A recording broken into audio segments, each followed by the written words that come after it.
Yo, what's good? Welcome to Observing the Process. Before we start, I'm hoping you can help me out by supporting the show. You can rate and review it on iTunes, Stitcher, or wherever you listen.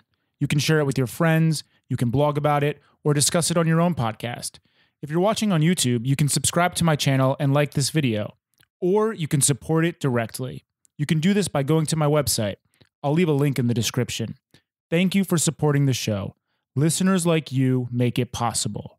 Today on the show, I had Donnie, aka the Wonton Don. Donnie is the Asia Barstool correspondent and creates some great YouTube videos. We talked about his latest documentary focusing on the mole people who live below the Las Vegas Strip, social media, and what living in China has been like. You should definitely go check out his latest documentary. It's awesome. Just go to YouTube and type in mole people. It's probably one of the first things to come up. Please give it up for Donnie, aka the Wonton Don. In the land of China, people hardly got nothing at all. No possessions? And in China, they never go to church. No religion too? Or do magic. Well, it's easy if you try. 3, 2, 1. Okay, we're live. Donnie, how are you doing? Thanks for coming over. I'm doing well. Thanks for having me on. Yeah. Oh, right before the show, I wanted to rewatch the Mole People episode. So I actually just typed into Google Mole People, and your video is actually the first thing to come up. Pretty impressive because like Mole People is a somewhat general term, and for your video to come up, pretty impressive. So congratulations on that video. Thanks, man. Yeah, I think it's the first video I've done that got picked up by the YouTube algorithm. So it just went absurdly viral. Like all these people were like letting me know that it was recommended. Like YouTube was recommending the video to all sorts of people. So it blew up and had 2 million views, I think, in 2 weeks. And now it's been like 6 weeks, but it's at 6 million. Or not 6 weeks. It's been, I think it did like 6 million in a month. That's amazing. That's amazing, dude. For people who don't know, can you share what this documentary is about? Yeah, it's about the mole people of Las Vegas, and that's a community of homeless people that live in the tunnels below Las Vegas. I don't know. I don't know if it's like a sewer tunnel or they're kind of just like flood tunnels, someplace for all the water to go when it like rarely rains there. And I had heard about it. I was actually on Barstool Radio back in New York. They have a radio channel, and we were talking about the mole people of New York because we knew that there were like some people that live in the abandoned subway tunnels in New York. And then someone called up and was like, "Oh, do you know Las Vegas has its own community of mole people?" And he was like, "I had a friend who lost all of his money like while on a gambling trip out there and was so ashamed to face his family and friends that he just moved down like and lived with the mole people for 3 months." What a life changing. He just like fell off the map, and then he showed back up, and people were like, "Where were you?" He was like, "Oh, I was living with the mole people." Jesus. And he claimed that it actually like wasn't that bad and it was kind of nice. So then I did some research, and a guy had written a book called Beneath the Neon, which was all about the mole people. And so I sent him an email, and I was like, "I'm going to be in Las Vegas. Would I be able to, go down there and film a video about this?" And he was like, "Yeah, there's actually a charity where if you pay them $100 an hour, they'll send you down with some guides who like know the people down there, like proper tourism." Yeah, I'm kidding, but they don't agree to like. Don't think that you can just like show up in Las Vegas and book one of these tours. I don't think they do it for everyone. Yeah. But yeah, they were willing to accommodate us, and they also had a policy like. For each homeless person that agreed to be on camera, like you had to give them at least $20. And yeah, I mean, there's a good chance they spent that on drugs, but like, because there was like, if you're wondering why people like end up living in the tunnels, it's usually not just one thing. That was explained to me. It's not like, oh, I'm addicted to gambling or I'm addicted to drugs. It's like, no, you're addicted to gambling and you have a serious drug problem, or you like have something wrong mentally and you're hooked on crystal meth. Sure. Yeah. Yeah, man. I was really impressed with the quality. It reminded me of a lot of earlier Vice stuff that's been done. And I think that's really cool that Barstool is kind of starting to put out more like core documentary pieces. I don't know what you felt about it, but I thought it was a really cool piece. Yeah. And it's not like Barstool didn't tell me, hey, you should try doing something more serious. Yeah.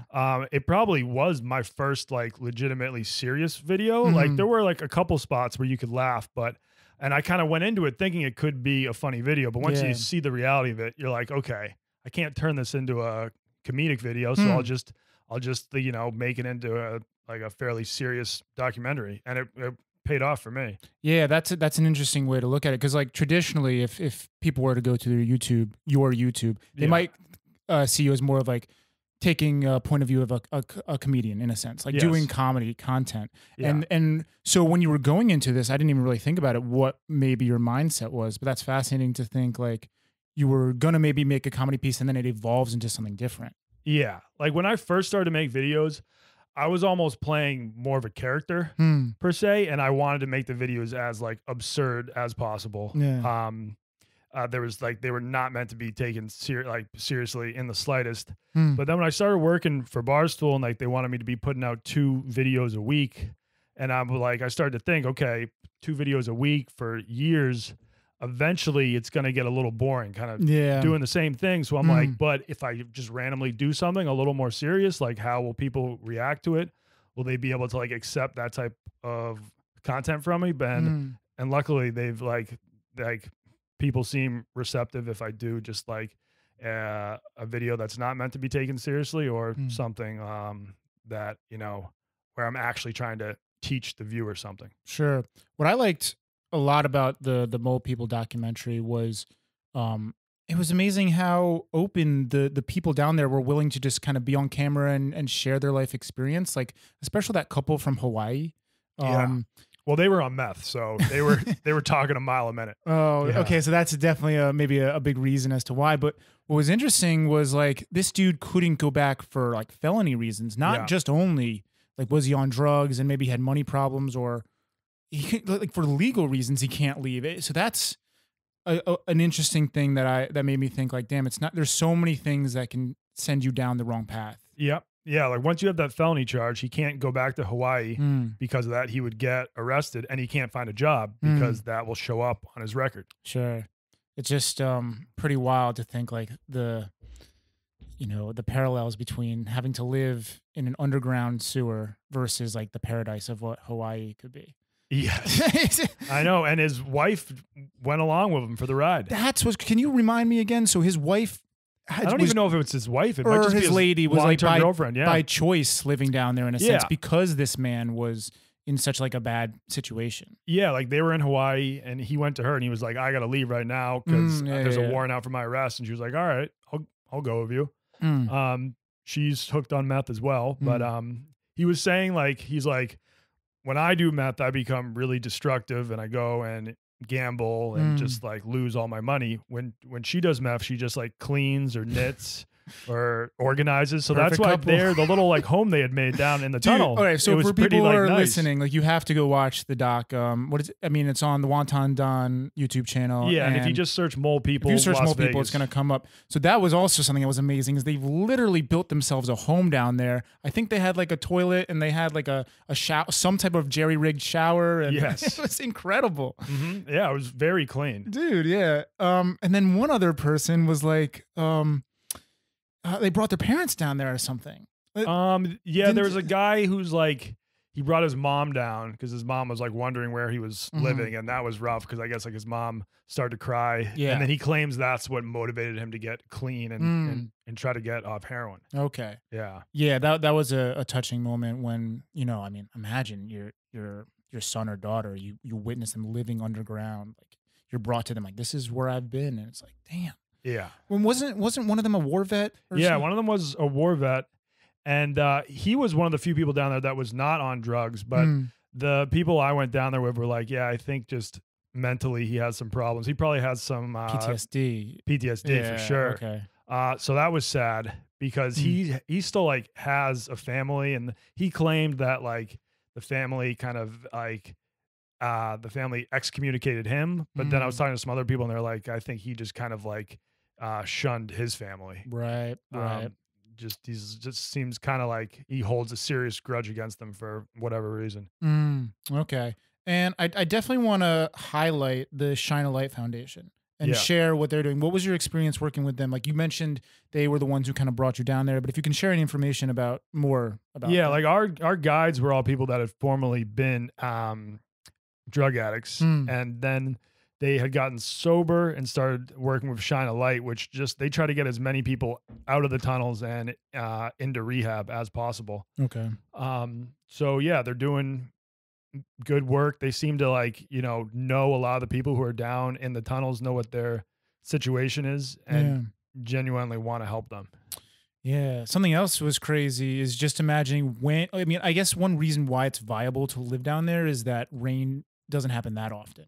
Yes, but when the rains do happen, the whole place like floods, and you Yeah. can get like all of your worldly belongings washed away. Yeah, just gone. Yeah. And, I mean, I think there was one guy who told a story of like the water came in and swept all of them, and somehow he like floated to the top. Or did Yeah, you know? that was the like The war vet? Or Yeah. yeah. the military vet. Was he in a who- wheelchair as He was in well? a wheelchair. Oh my God. Couldn't walk, so he got like swept away with the water, and he's just like him in his wheelchair just floating down, and then he like falls out of his wheelchair. He said like a dog jumped on top of him and almost drowned him.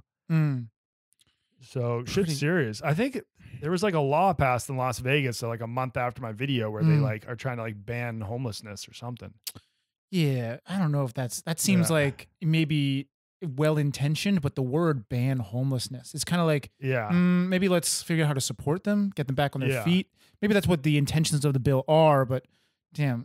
Oh my God, did you see this thing? I think it's South Dakota. They have this new there's a big meth problem in South Dakota. And the campaign that the government, they spent like $400,000 of taxpayer money to work with a marketing agency to come up with this slogan, and it's called Meth. We're on it. Oh yes, I did see that. God. Dude, it's just like kind of the blunders that local government can come into when no Were one's they saying like no. trying to make a joke? Because I feel like that's probably not the time or place to try Dude, to there's make a no joke. way that they were trying to make meth. We're on it. Like, how can you be so insensitive or not realize like the two different ways you can read it? And Yeah. Unless they like wanted it to be a pun. I don't know. I don't know, man. It was a very serious campaign. When you go on the website, they have a whole website. Yeah. Meth dot on it or something. Like there was just one other line that was like totally bizarre when I was Yeah. reading it. But anyways, I thought that was just crazy that like, yeah, I think it was, when there's no one to say no, like maybe one boss thinks it's a good idea and you Mhm. kind of just have to go along with this whole thing and Mhm. you can't really speak your mind. Yeah, I mean, that type of stuff probably happens in China a lot, because in China, they have this whole kind of hierarchy system at work where like you're not allowed to talk back to your higher ups, even if you're just like, well, I have a constructive criticism or something. Like in the US, bosses are usually open to like feedback or like some sort of criticism. But I Yeah. feel like in China, that is like that type of shit doesn't really fly as much. I think it speaks to the political system in America where you don't really you want to make like kiss asses all day long, and that's because this was specifically in the government that this like weird situation with meth we're on it campaign happened. So it's kind of like maybe one guy who's high up thought it was such a good idea, and no one else below him. If you speak out of line, it's like it might be a poor move politically. to Yeah. do. Yeah. So the mole documentary. After mole people documentary, after it went like really big, did it kind of like change your perspective? Like, I think you had a massive bump in YouTube subscribers as well. Oh yeah. And that's like today, it's very hard to gain a following on YouTube. I think, I don't know if you'd agree, but for me, I look at people trying to differentiate themselves and do it. And I guess like, how long have you been doing YouTube for? Oh, I mean, it was hard for me too, because Yeah. I did it. Probably put my first video out in 2012, maybe towards the end of 2012. Right. And so this is the first real big spike you've probably seen. Yeah, and then I did it for when did I get hired by Barstool? I put out videos on and off until about like 2016, and I was able to build it up to maybe 16,000 subscribers at that point. Right. And then when I first started working for Barstool, like they didn't even have a YouTube presence, so I wasn't even putting my Really? first. Yeah, Barstool didn't have a YouTube. it was small. They didn't really care about YouTube because like they were like, oh, we'll make more money off ads if we just use the video player on our site. But then it's like not as many people can find your videos. Exactly. If they have It's to go like to the site. YouTube has a built-in audience. Yeah. with So the it. first 2 years I was making videos for them, I wasn't really even putting them on YouTube. and then they were like, oh shit, we gotta hop on this Yeah. YouTube thing, even though it was already a little too late at that point. That's So interesting. then I started a new channel for that, because if I started putting them on my old channel, like this needed to be a channel that Barstool owns. So I still owned my old channel. So I like I could have kept putting videos on there, but then they would have owned my old channel, and I wanted to keep that. Right. So I started like a new channel, but you know, it took me 4 years to get up to 16,000. But then like working with Barstool, you know, it only took me like 4 months to get up to that same amount. And then once the Mole People video dropped, I gained maybe like 40,000 subs. It's pretty impressive. Before we dive into all that stuff, I kind of want to go back to where you're from and all that stuff. So where are you from? I'm from Massachusetts. I grew up on the South Shore, so like a pretty small town, 45 minutes south of Boston. Grew up on the coast, so I just love seafood. I mean, during the summers, that's like the one rough thing about living in Shanghai, is that there's no place I'd rather be than like on the coast of Massachusetts. Definitely. I grew up on Long Island, so I mean, I grew up on the North Shore, so a lot of sailing and stuff like that, and then also the beach, like South Shore, to go surfing and stuff like that. And it's definitely the hardest thing about being here for me in the summers. But luckily, I've been able to go back. I don't know about you. Like I go back almost every summer. Well, luckily now that I work for a U.S. based company, I've actually the past 2 summers I've been like, hey, can I just work from New York for the summer? And they've been fine with that. That's amazing. Are you actually hired? That's been incredible. Are you actually hired through? Do you have a visa through them or? Nope. I am on a tourist visa out here. I don't really think they would even know what to do. If right. They don't have like a headquarters office out here. It's kind of like you're representing. Barstool correspondent. And it's like I don't think I'd even be able to get like a journalism visa. No, you wouldn't. Nor would I want one, because then I'm like on their radar. Yeah, definitely not. I think so. Like surprisingly, I don't really think I'm on the Chinese government's radar. Yeah, dude. I don't know how I'm not either. Yeah, I don't know. Yeah, I've had no problems. Knock on some wood. But okay, so Boston. For me, like I wrestled in high school. Were you into any sports, or like what was like college or high school rather like for you? Yeah, I dabbled with most sports, but in high school, like on and off, I played basketball, football, and lacrosse. Right, because I know you're a pretty big Sharks fan. We'll get into that later. Yes, basketball. Yeah, I was never great at basketball, and my teams were always so bad that I wouldn't say I had that much fun playing basketball. But yeah, I played football actually my freshman and my senior year. Oh. I took 2 years off in the middle, but I probably had the most fun playing that. And then played lacrosse. That was fun. But I mean, my team was really good. So I had so many like talented kids on the team that it was harder to get playing time and stuff. It's funny that lacrosse is like pretty, or at least back when I was in high school, like very dominantly East Coast thing. Yeah. I don't know if I mean, I think now it's kind of growing to more all over the States, but it was funny. Like no one played out in California or anything. It was just so heavily dominated. Yeah. Did you tour at all when you would play, or just like local high school shit? Local high school stuff. Right. Okay. And then, I actually played some lacrosse in Shanghai as well. They have this like beer league team. Oh, sweet. And that's actually how I met like a fair amount of people. What about college? Where did you go to college? I went to Tufts. Okay. Yes. Where is that again? Right outside of Boston. Okay. It's on the Boston subway system. Oh, okay. Interesting. What did you study there? I was studying biology. Okay, so you're not using biology today.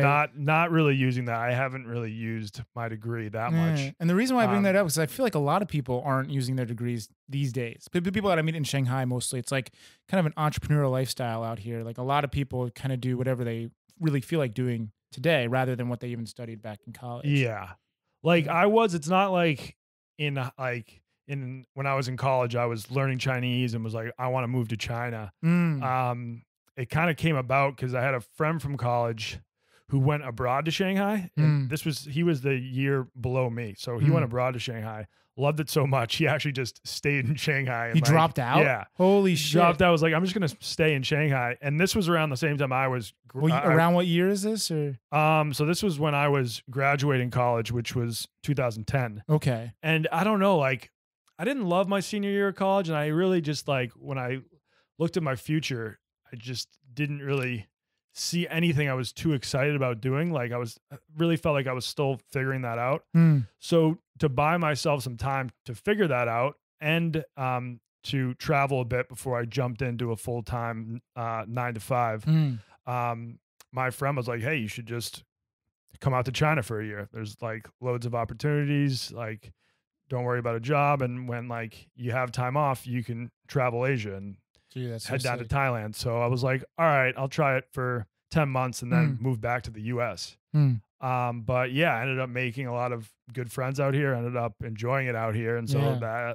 that 10 months turned into like 7 or 8 years. That's amazing. Yeah. Yeah, so you almost were looking at it as like as a gap year after college rather than like the traditional gap year after high school in a sense. Yes. Yeah, I think that's so valuable to do. Like so many people today will jump into college. I think there at least at some point in your life you need to take like this gap year, whether it's like after college or after high school. For me, I did it after college as well. That's why I came out here was to I just got a job teaching skateboarding, which wasn't like a career oriented job. It was just like something fun that I wanted to do. And yeah, and I've been out here ever since. All right. Yeah. So I think we just jumped into it. Why you came to China. So I have a part of my show called Instagram Lurk. So basically I've gone through your Instagram. All right. Kind of captured like all of your early stuff. So I think like all of this will be reigniting stories, I imagine. All right, so nice. this is I think the first thing you post on Instagram, or it's the first China related thing. It's the first thing I ever posted on Instagram. All right, so give the audience a little breakdown of what we're looking at here. I think this was New Year's Eve in Shanghai. I'm on a friend's roof smoking a cigar with the Pearl Tower in the background.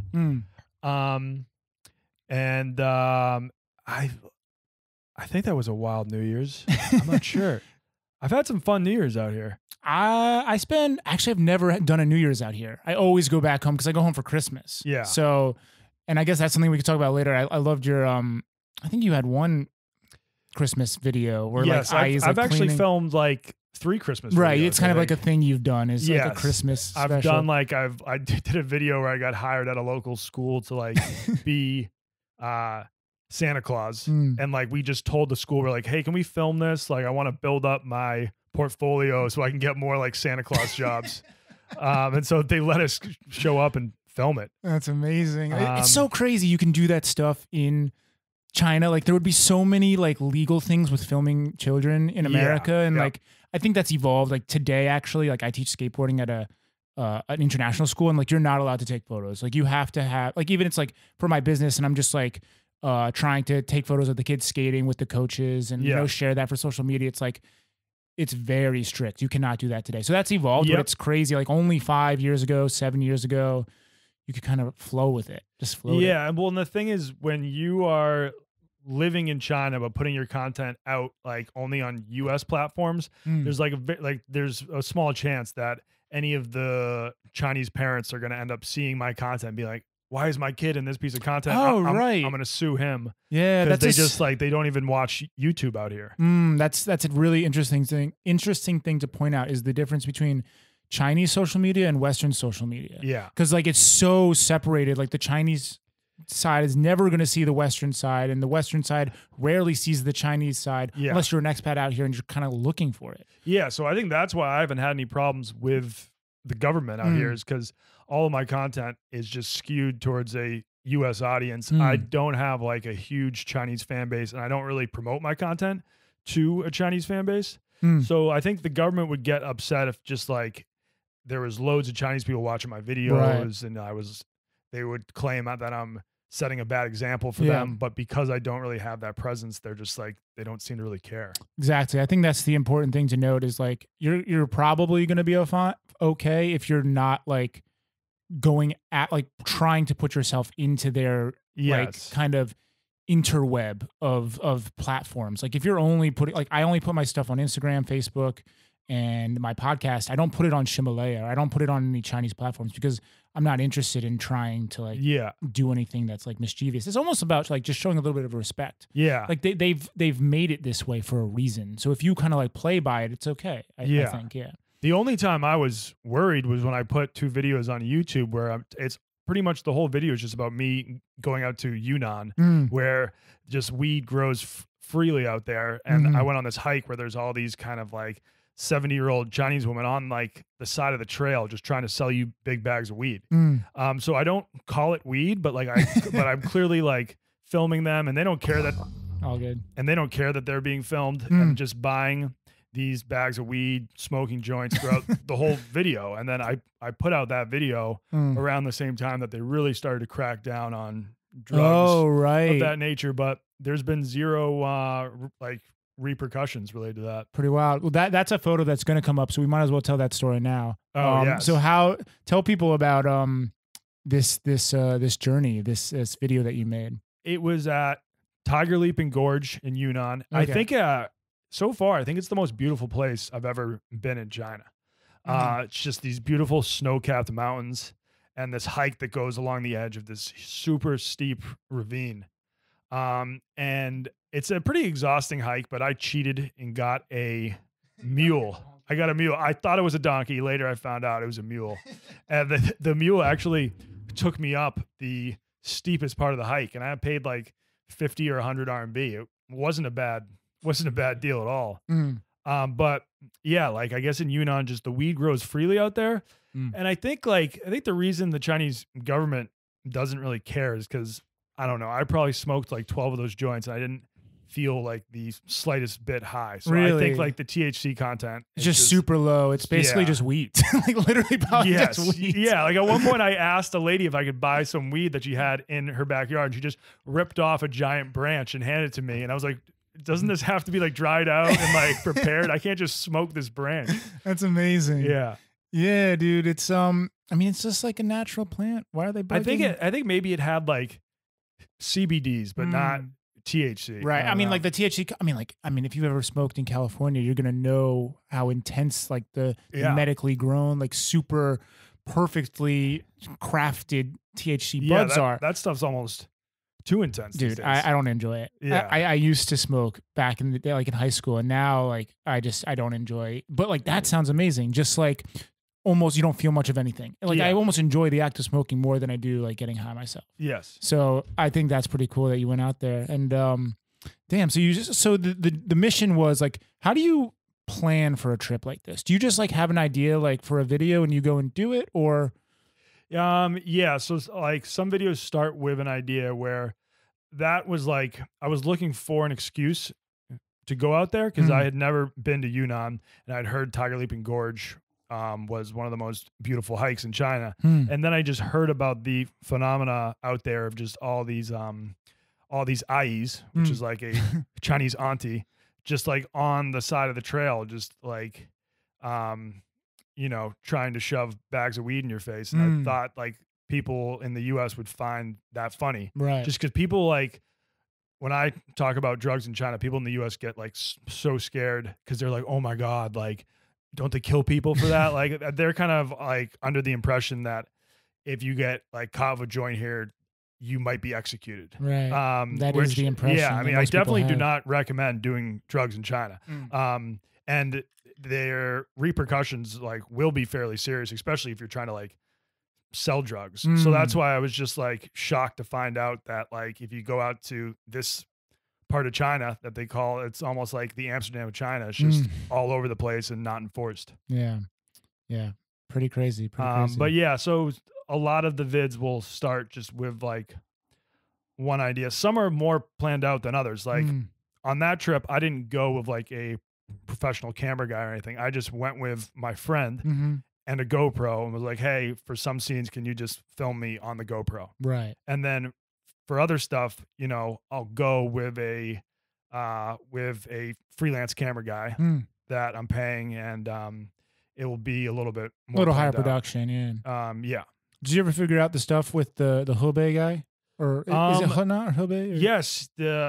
So Pongzai, I was all set to go up there. Actually, I already bought my train tickets because he was going to be throwing a party. Yeah. And then I heard like not enough people RSVP'd, so they might be canceling the party. But now I'm going to ask him, even if he's not throwing the party, if I can still go up and meet up with him. Right. So this guy, for people listening, apparently he's gone viral for just drinking like heinous amounts of beer, Booze, mostly. yes. Yeah. Well, beer and baijiu, and he invented the tornado chug, which is where he takes a beer bottle and like spins it around and the whole thing just dude, because it just like goes faster like a tornado down. Yeah. It's pretty impressive. I've seen it. He invented it. That's fucking awesome. Yeah.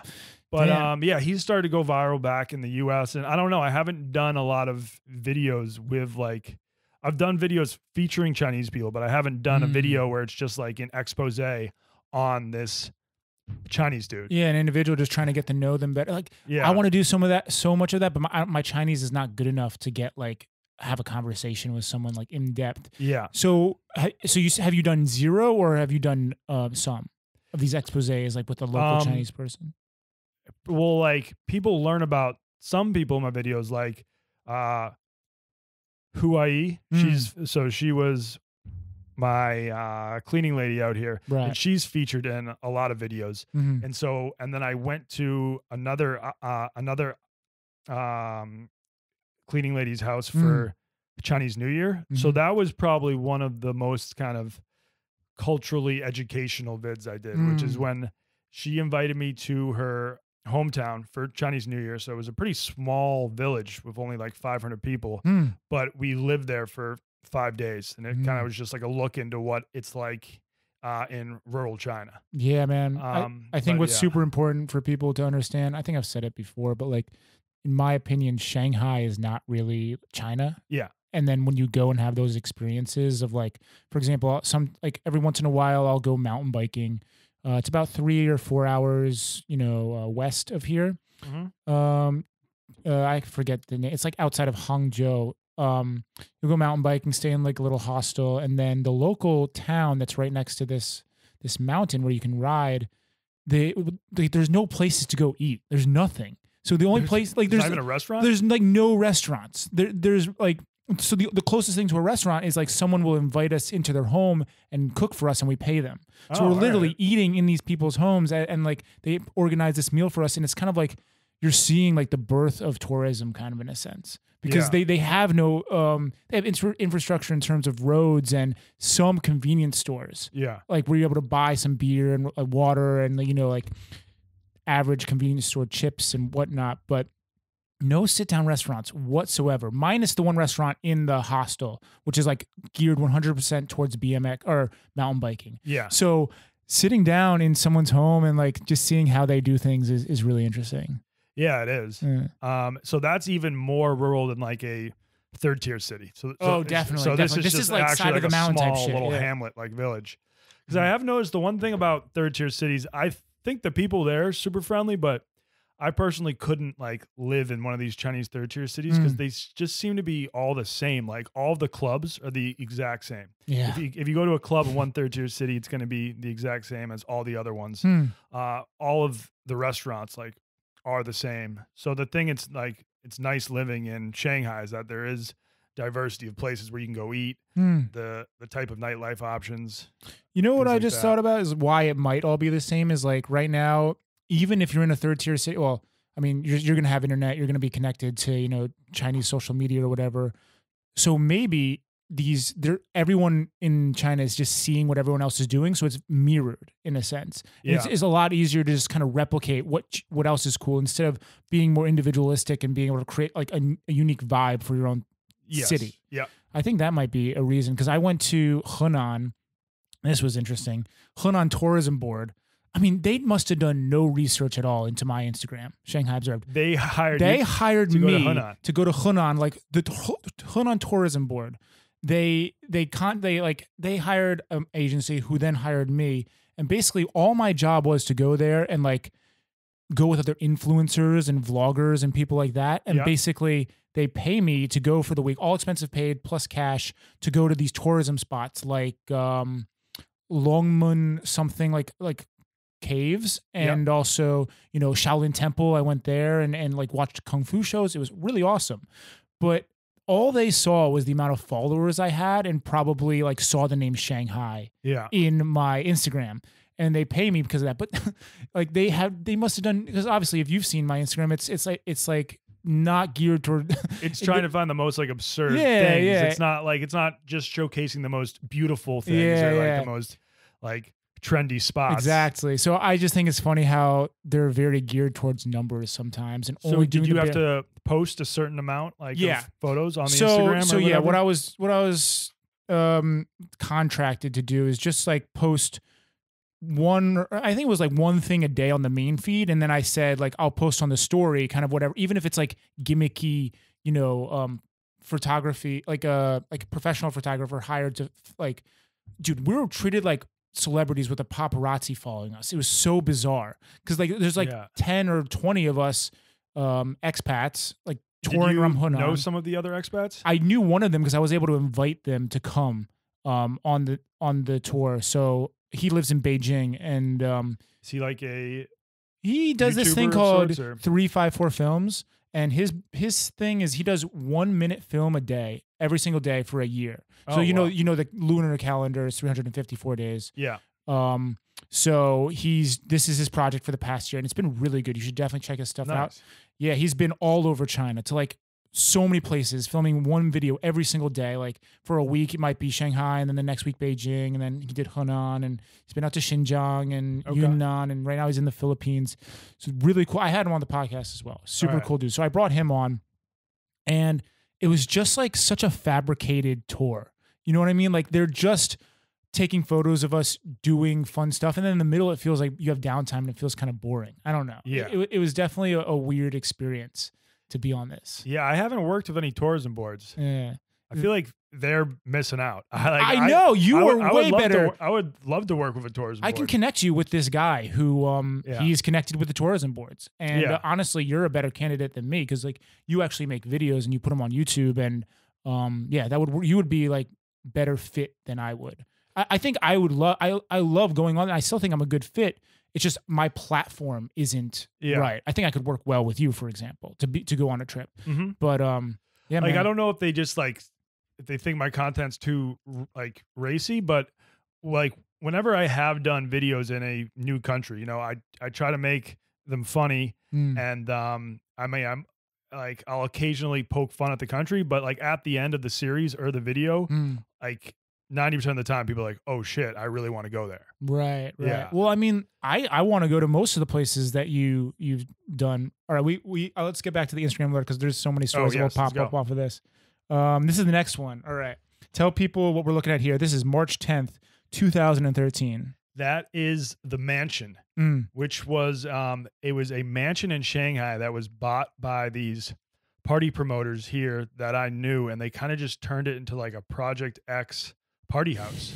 And so I went there like the first night, the first party that they threw when the house. For real? Yeah. Holy shit! This is like when the house was still completely under construction.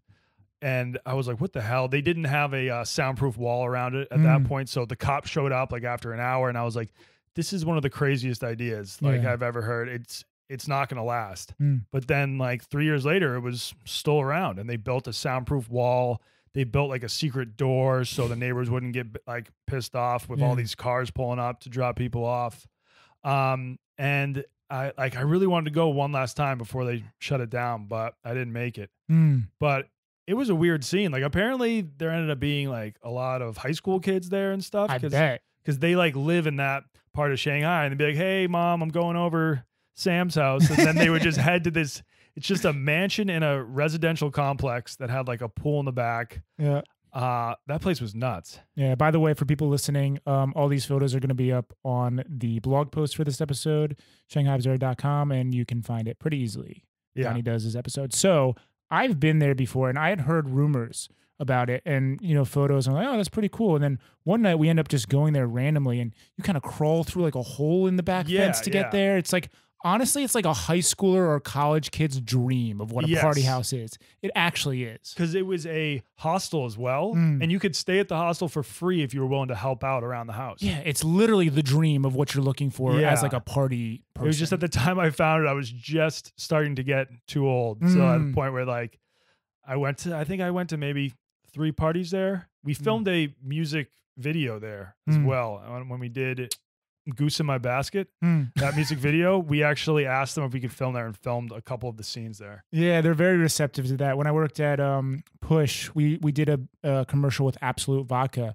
and basically, so at a certain point, they cleared all the water out of this pool. Yeah. I think this place is still here. They might not do parties like they do now, but either way, when we did this video, it was definitely still there. We put like neon lights around the side and skated the pool. Turned out to be a pretty cool video. Nice. Yeah. Yep. And high schoolers.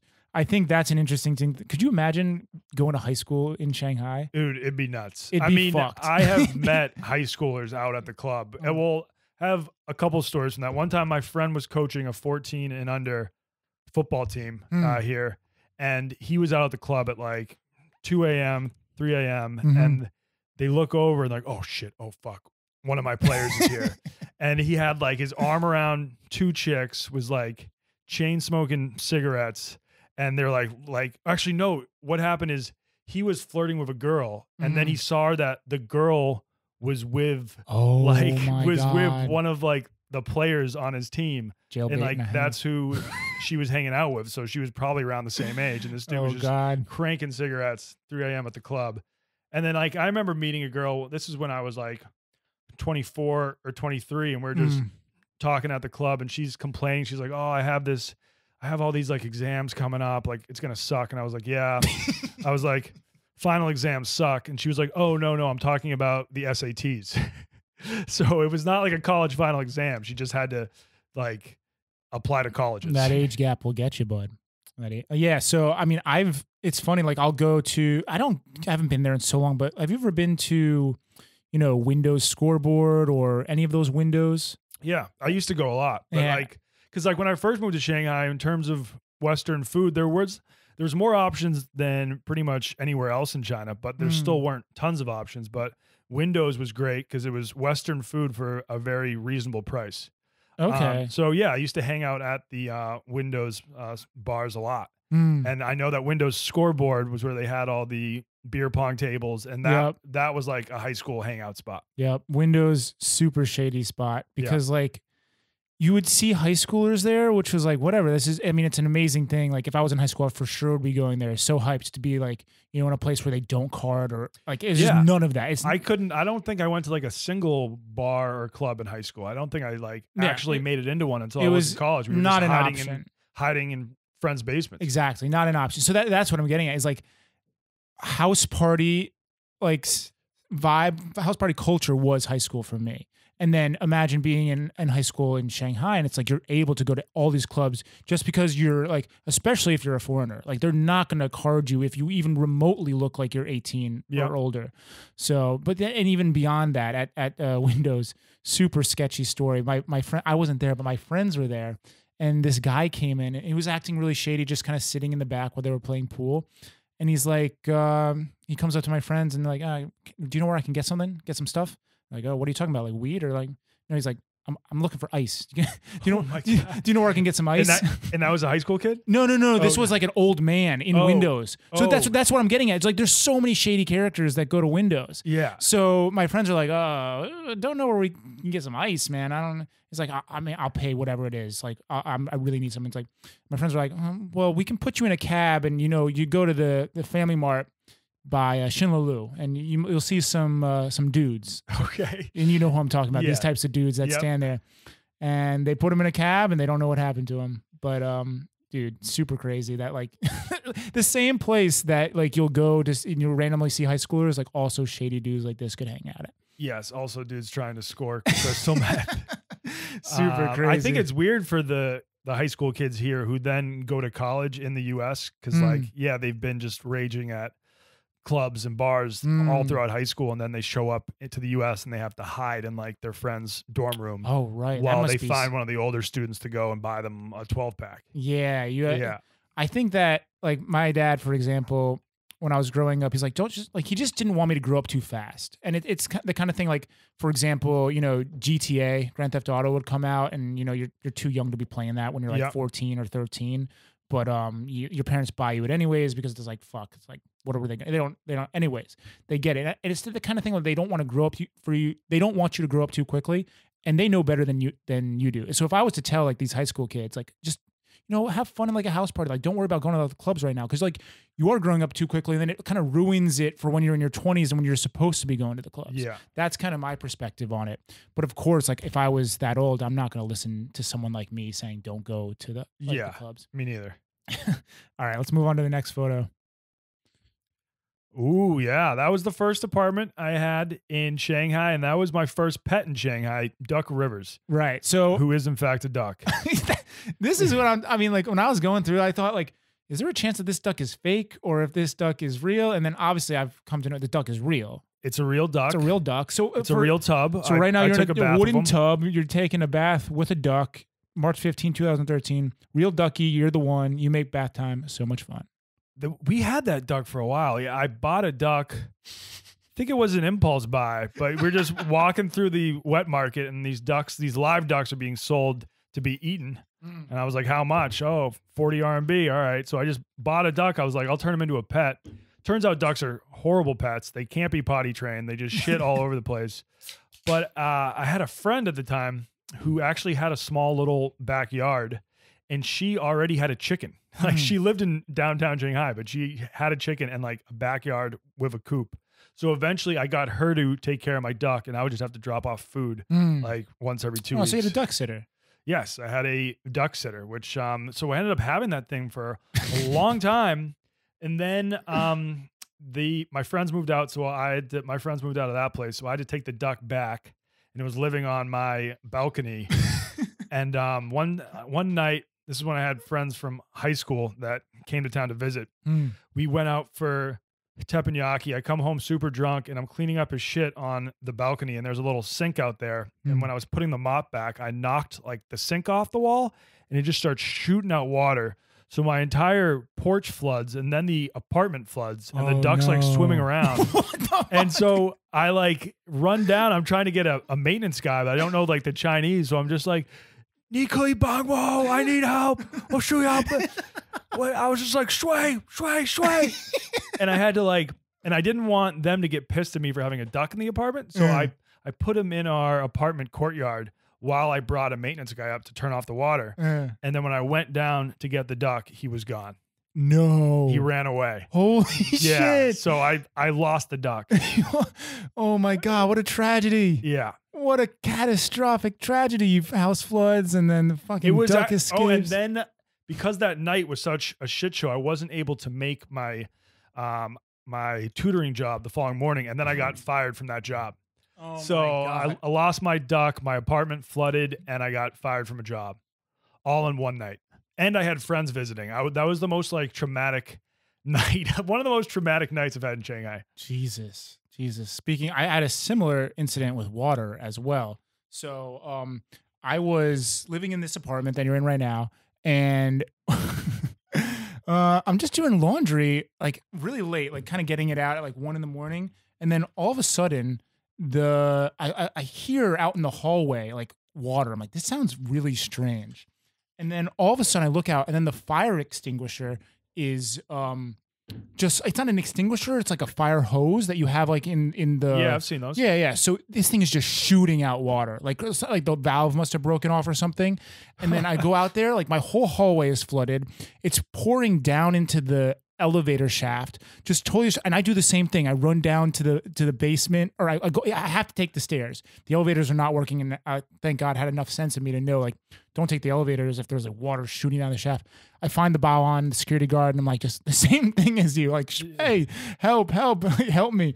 And then the like super of the place comes up, and dude, he's trying to get to the hose, and he's like fighting through the water because it's like a fucking like a fire hydrant like type of pressure shooting out of the wall, just flooding the whole entire apartment. Wait, is this happening outside your apartment? This is in the hallway? In the hallway on the 11th floor, like and then it totally destroys the go. Then is the water starting to like then seep into your apartment it's too? like luckily it's like there's maybe 1 inch and it's just barely not making it in because it's going down like the elevator shaft and it's also going down the stairway shaft and stuff like that. So it's just barely avoiding getting into our apartment. Okay. But then I get the guy shuts it off, and then dude, the elevators were broken for like 3 days after that. It was crazy. So there's people on the 24th floor, like old people who just they're kind of stuck. Like, how are you going to walk down 24 floors and then walk up 24 floors?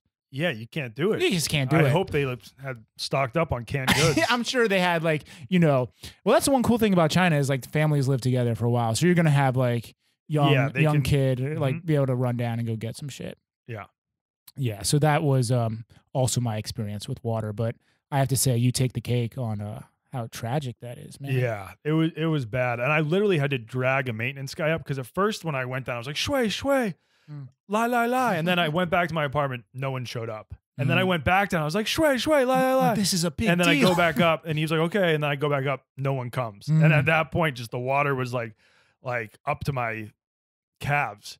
And so then I went down and I literally grabbed this dude by the collar and just dragged him into my apartment. He was like, oh shit. Yeah, it's amazing how like, I don't know, not amazing, but they are not motivated to act unless it is like very serious. Or another thing, but I mean, like if you're hysterical running down there, how are they not gonna like? I don't know. That seems a little strange, but I completely believe it. Hysterical. I completely believe it because I've seen, I see how it goes out here with the bow on. All right, let's move on to the next one. Get some more good stories coming. So this is March 18th, 2013. Caption: someone get these pigs out of the water supply for God's sake. All right. So I actually know the backstory. I think I know the backstory of what this is talking about, but I have no idea what the backstory of the photo is. Because the photo is of me looking like I just took a shower, but I'm also covered in raw bacon. So as one does, Yeah. So that was 2013 when the Shanghai River was filled with about 15,000 dead pigs. Right. That is what I'm thinking of as well. Yeah. So we filmed a video. It was like a fake news report because we combined some clips from real news reports on the incident. But then I was just adding like my 2 cents on it. And then at the end of the video, I get in the shower and we just make it look like it just starts spitting out slabs of bacon. All right. There you go. Now it's all full circle. Yeah. So this is crazy. I guess there was like dead pigs or something. Yeah, or they were there was diseased. some sort of swine flu, and then all the farmers, instead of burying them, were like, "That's going to take too long." They just started throwing all these dead pigs in the river. Yep. Little do they know, like they eventually like float by Shanghai or some major city, right? Yeah. Like it was like undisputable that like these farmers or people they just littered the the dead pigs into the water. It was hilarious too because at first they were like, "Oh, 300 dead pigs found in the Shanghai River," and then it went up to 500, and then it went up to 2,000, then it went up to 5,000, then it went up to 9,000, then 10, then 13, then like every few hours, just the estimate was just going through the roof. And I had friends and family calling from back in the U.S. being like, "Are you safe out there? Like, are you able to drink the water?" It's like, well, I normally don't drink the water. Right, never drink the water. You always drink or bottled water rather. A crazy story about this. So I would just play in this. I used to play in a casual lacrosse league out here, and it's literally just 2 teams in Shanghai, mainly Americans and Canadians, and they just play each other every week. So each season we think of new names for the team, and one of the teams, this happened about a month before this happened. They decided to call themselves the River Pigs. No way. Just completely randomly, and then a month later, this happened. What a coincidence! Yeah, man, it's just mind blowing that that could. I mean, I don't know. I guess it's not mind blowing because the most logical thing is like, let's save money and just put them in the river. But little did they know what a blunder it could be. It's never the right move to throw a dead pig in the river. Yeah, and let alone protect like our thousands. water supplies. Yeah, for Christ's sake. All right, move on to the next one. All right, March 19th, 2013. Either you die a hero or live long enough to see yourself become the villain. Bruce Wayne. Yes, and that's me celebrating St. Patrick's Day on Yongkong-lu, rest in peace. But that used to be like the main bar and cafe street in Shanghai, and I lived right around the corner from it. I love that place. On like a nice spring day, you go there. They have all these tables where you can sit outside. You would just like, I didn't even have to make plans with people because you would just show up at that street and see someone you knew, and then you would take it from there. But on St. Patty's Day, I think I just wanted to do like a St. Patrick's Day in China video. Mm. And so we were like, hey, let's do the St. Patty's Day parade, but we'll just do it down Yonkong. Okay. And we had some fireworks and all hell sort of broke loose. And at that point, the people who lived above Yonkong were not happy that it had become a bar street. So there was almost like a war going on between the elderly Chinese who lived above the street and then all of the expats that like went to the bars on the street. They eventually worked something out. I think they were just like, all the elderly were just paid a large sum of money and didn't complain anymore. But that was kind of around the height of the tension. Yeah. So maybe it wasn't the best idea to do a St. Patty's Day parade when there was still that tension going on. But it didn't last long. It was only about like it was only like a 5 to 10 minute parade. Yeah, so a little more background to the Yangkong Lu. It's like one major block and another second block of just like pure bars. And this street would pretty much shut down most nights. I mean, it lasted until the end of 2015, maybe early 2016 is when it like officially got shut down. But as Donnie said, place. like this place was, you could just go up there and there'd be people you would know. And it was like the true hub of the expat community. And it was way more authentic than what we have now with like Found 158 and that kind of stuff. Yeah, at least on Yonkong, you still felt like you were in China. Yeah. Where if you go to Found 158, the new spot, kind of feels like a mall food court. And yeah. Yeah, it's funny that you mentioned, like, for me, I got here in 2015, so Yonkong was like never, I was only there for 1 year, and most of my friends are skaters. We didn't necessarily go to Yonkong, but when you said like you just see someone and you know, like you don't even have to make plans, it was the same thing for us at this spot called LP. Like one station south of People's Square, there's this metro called Dashijie. Yeah. And yeah. So there's a spot called LP, and like basically, ooh, I never heard of LP. Yeah, so people would skate there all the time, and it was a spot, and basically it was a skateboarding spot. It was not like bars or anything, but you just go there and like people. You don't have to make plans. You just know there are going to be people skating there. Yeah. And I think that's something really important to note about Shanghai is the expat community. Yes. And I didn't realize this until recently, how amazing the expat community is and how great of a city it makes it for people to move here and just instantly be welcome and kind of find people.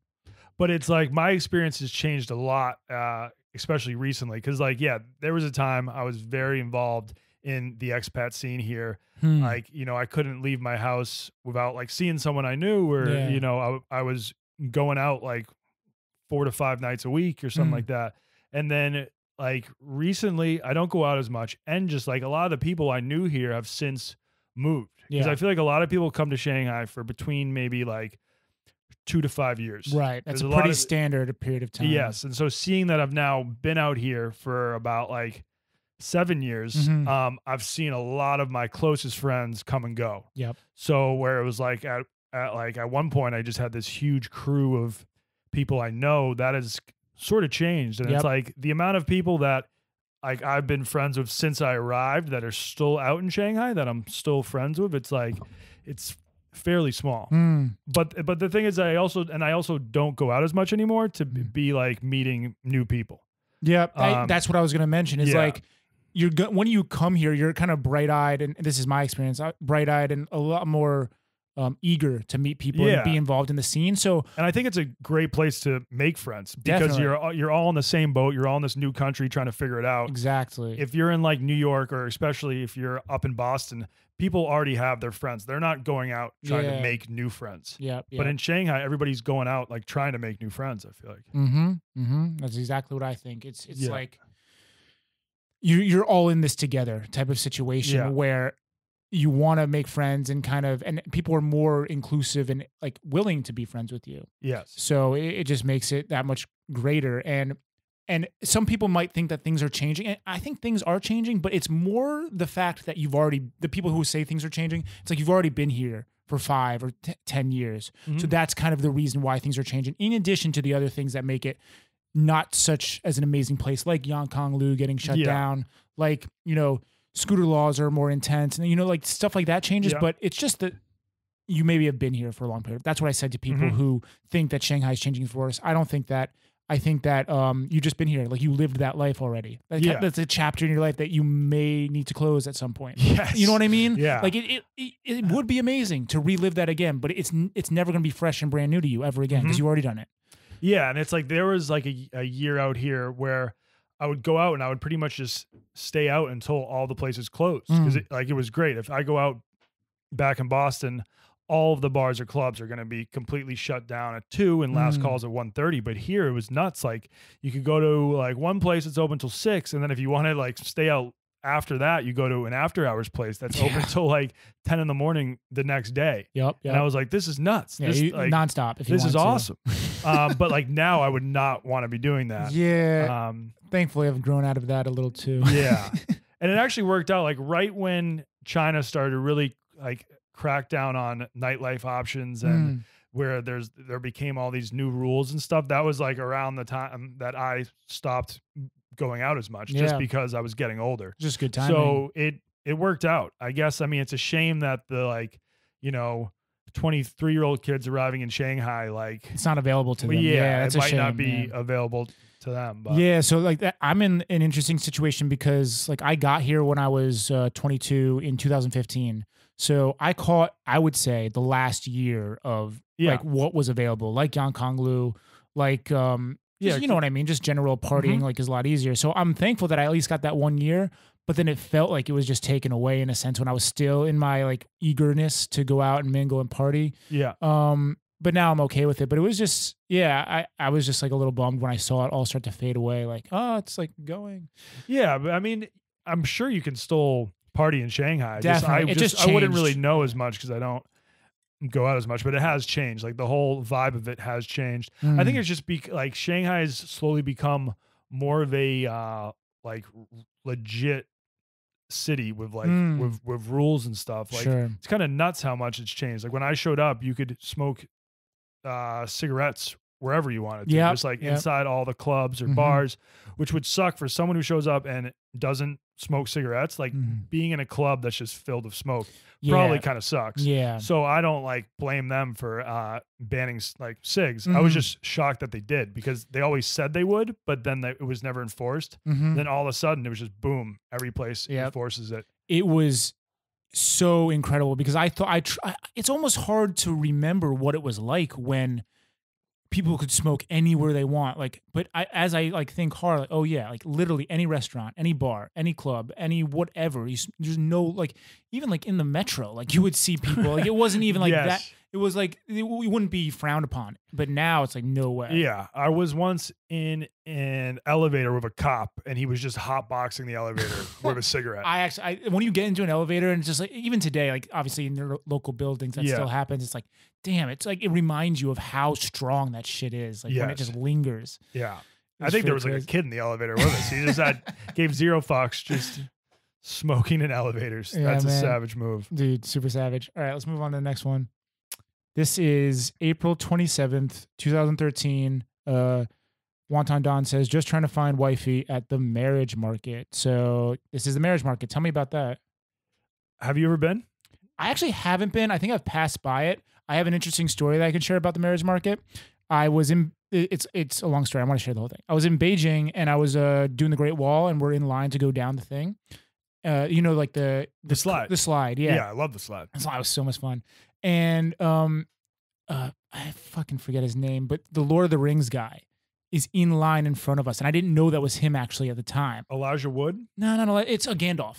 Oh. Gandalf, whatever his name. Sir Peter, not McKinnon. Peter McKellen? McKellen, yeah. Yeah, and I think he has since passed away. Oh, yeah. I think that's true. Anyways, he was in line and we didn't know who he was because he was with just like one other person. And he takes a photo of himself sitting there. And my brother and I photobomb it in the background by accident. Yeah. And we end up on social media. But then what we also see the next day is he takes another photo of himself at the marriage market, like doing a spoof trying to sell himself. Which is really funny. Yeah. I remember that photo going viral. Yeah. So the marriage market, it's where parents can bring resumes of their kids to try to find them a spouse. And sometimes the kids show up with the resumes themselves. Yeah. But I showed up with my own resume, claiming that I was trying to find a Chinese wife and filmed a video like about the whole process. But yeah, just imagine your mom putting together a resume that has like your height, weight, job, skills, and then going and just trying to find a match for you. Yeah, if you think it's bad having your mom share baby photos of you, Yes. imagine them literally constructing a resume and a portfolio of why you're valuable. So, what do you know more details? Like the reason, to my understanding, it's mostly like parents trying to, Jesus Christ, sell their daughters, I guess, or well, it's more daughters than sons. Is that not true? Because I think it's more you want like to find. It's harder to find a husband. Sometimes I don't necessarily know. Maybe it's 50-50. But either way, like the idea is to try and like showcase your daughter or son as to why they could be valuable to merge. The idea is merging families. I think that's the foundation of this, is to merge families. No, and I feel like with the one child policy, like a lot of Chinese parents are very invested in who their kid gets married to. Right. Because in China also, they don't really rely on social security or 401ks as much. It's like their kid is going to have to take care of them, after they retire. And so they want to like, make sure that their kid's marrying someone respectable who has a good job. So like they'll be able to take care of them after they retire. That makes sense. So it's more about like, setting up their 401k. Yeah. And yeah, it's weird when it comes to getting married in China. I know there's just like a lot of pressure on people. Like I've talked to a Chinese dude and he was like, if you don't have an apartment, your own car, and a job, he's like, you will not be able to find a wife. Right. Like zero chance. Or like and not just rent an apartment. Like you have to like own an apartment and a car in order to find some sort of wife. And so they just like, that's why I don't have as many Chinese male friends in China, because they're just like, there's so much pressure on them. And so they're just like all like only concerned about sort of like work and like being able to acquire a wife. Yeah, dude. It's super interesting to see like the differences in culture and what they do. Yeah. And like a few of the Chinese friends I do have, I think they're wealthier. So like they just don't have to worry as much. So they actually have time to kind of have a social life. Yeah. But I think there's a lot of Chinese males that really don't have that much of a social life. They just have a family life and a work life, and that's about it. Yeah, that's so foreign to me, because like my social life is somewhat, I mean, for us as expats, it's kind of telling that our social lives are a little more important than our family lives, because we live fucking halfway across the world. Yes, from them. Exactly. So that's foreign, and then my work life is kind of mixed with my social life. Yeah, it's one and the same for me. Yeah. I've noticed that with Chinese kids too. It's like on the weekends, it's like, okay, Saturday morning you have a piano tutor, then you have a math tutor, then you have an English tutor, and then we're going out to eat, but they don't have time to just hang out with their friends. Like it seems like a lot of Chinese kids aren't having a lot of play dates. They only have like tutor dates. Yeah, man, I totally agree. I do an English class once a week with this kid, Eric, and it's really great. His parents have arranged, we do half skateboarding and half English. Okay. So like we like do some like, physical exercise, skating, teaching him how to skate outside the house, and then we go in and do some English. So I'm really hyped when I meet like parents like that are down to support and do that kind of stuff. Yeah, it sounds fun. But I totally agree. Like part of my like story in Shanghai is teaching English as well, as I think a lot of expats are. So you did that as well too? Yes. Yeah. So what did you teach at a center or like a? I taught full time my first year when I was in Guangzhou. I actually lived in Guangzhou my first year in China. I didn't know that. So you came to Shanghai for the 10 months or the first bit? And yes, I came. So the whole reason I moved to China was because my friend was just going to stay in Shanghai. So then I knew nothing about China. So I just like applied for a job while still living in the US. And the guy told me, he was like, so because you're under the age of 25 and you don't have 2 years teaching experience, you won't be able to get a job in Shanghai. What? He just like told me like when in Shanghai, some guy who told you this? So this was just he was like teacher agent that just like Okay, finds, an agent, finds sure, people agency jobs. guy. Yeah, he was an agency guy. Well, that guy did And- not do his job well because it was like so easy Yeah, for just most because people. it was clear that he just didn't want to work hard and already had a job like lined up for me. Hmm. And so he was like, "Sorry, man, like you won't be able to get a job in Shanghai," which is just not the case. Oh, so he I- played you. Yeah, like, that's what he was doing. I He was- could have showed up okay. in Shanghai and gotten a job. Of like, course, he's going to easily. make more money sending you to Guangzhou than he is going to be placing you in Shanghai. Yeah. So That's he the way was it like, works. "But we can get you a job in Guangzhou, which is the third biggest city in China." And so I was like, "Fine, I'll do that, but can I please like have an apartment with another, at least one other foreign teacher Mm. because like I don't speak the language, I don't know Yeah, a yeah, thing yeah. about China." So I was like, "If I'm living with another foreigner, it will make things easier." Mm. And can I please just be like living actually in the city, like, you know? And he was like, "Yeah, sure, no problem." So I show up in Guangzhou, and it turns out I'm living on the outskirts of the city. Actually, it's not even on one of the subway lines. Shocker. It's like an hour bus to the closest Oh my God. That's line. brutal. And I'm living by myself, working at a school where I'm the only foreign teacher. Oh, And so I actually left China after being here for only like 2 weeks because I was like, I did not sign up for this shit. that experience. You like after 2 weeks from the Guangzhou experience, you bounced. I didn't bounce, but I called up my parents and I was like, I'm thinking about leaving. Oh. This completely sucks. But on Halloween, on Halloween I went out into downtown Guangzhou. Mm. And so what I would have to do when I went out there, because the bus that would like take me to the area where my apartment was, it only like ran from it went from 6 in the morning to 10 at night. So I was like, all right, I'm gonna head in at 10 at night, but I'll have to stay out until 6 the following morning. Right. And I happened to meet this dude from Liverpool that night who sort of like took me under his wing. And he had this huge crew of people from the UK.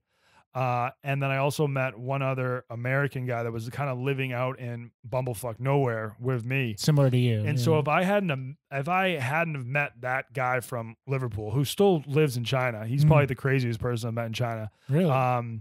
Then I probably still wouldn't be here. Wow. But he kind of like accepted me into his posse. So for that year, instead of being like the token British kid hanging out with a bunch of Americans, I was the token American hanging out with a bunch of Brits. Dude, wow, what a change, man. Like, it's amazing how sometimes one little event can completely twist. Like, you probably would have ended up back in the States. Like, Yeah. how would you have? It's such a tough thing to do.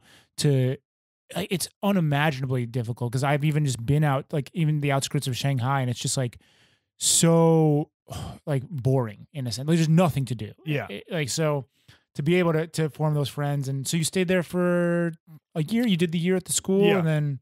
I did the year and honestly, and then I was like, okay, I gotta move up to Shanghai. That was the whole reason I had moved to China in Right. the first place. So then I moved up, and I already had a friend from college that was living in Shanghai. He had a lot of friends here. So once I arrived in Shanghai, it was easy. Like I met all of his friends and stuff. But yeah, those first few weeks in Guangzhou though, not being able to speak a word of Chinese, Yeah. being the only like foreigner, I would go weeks and weeks without like not seeing a single other foreigner who could even speak the same language as me. Yeah.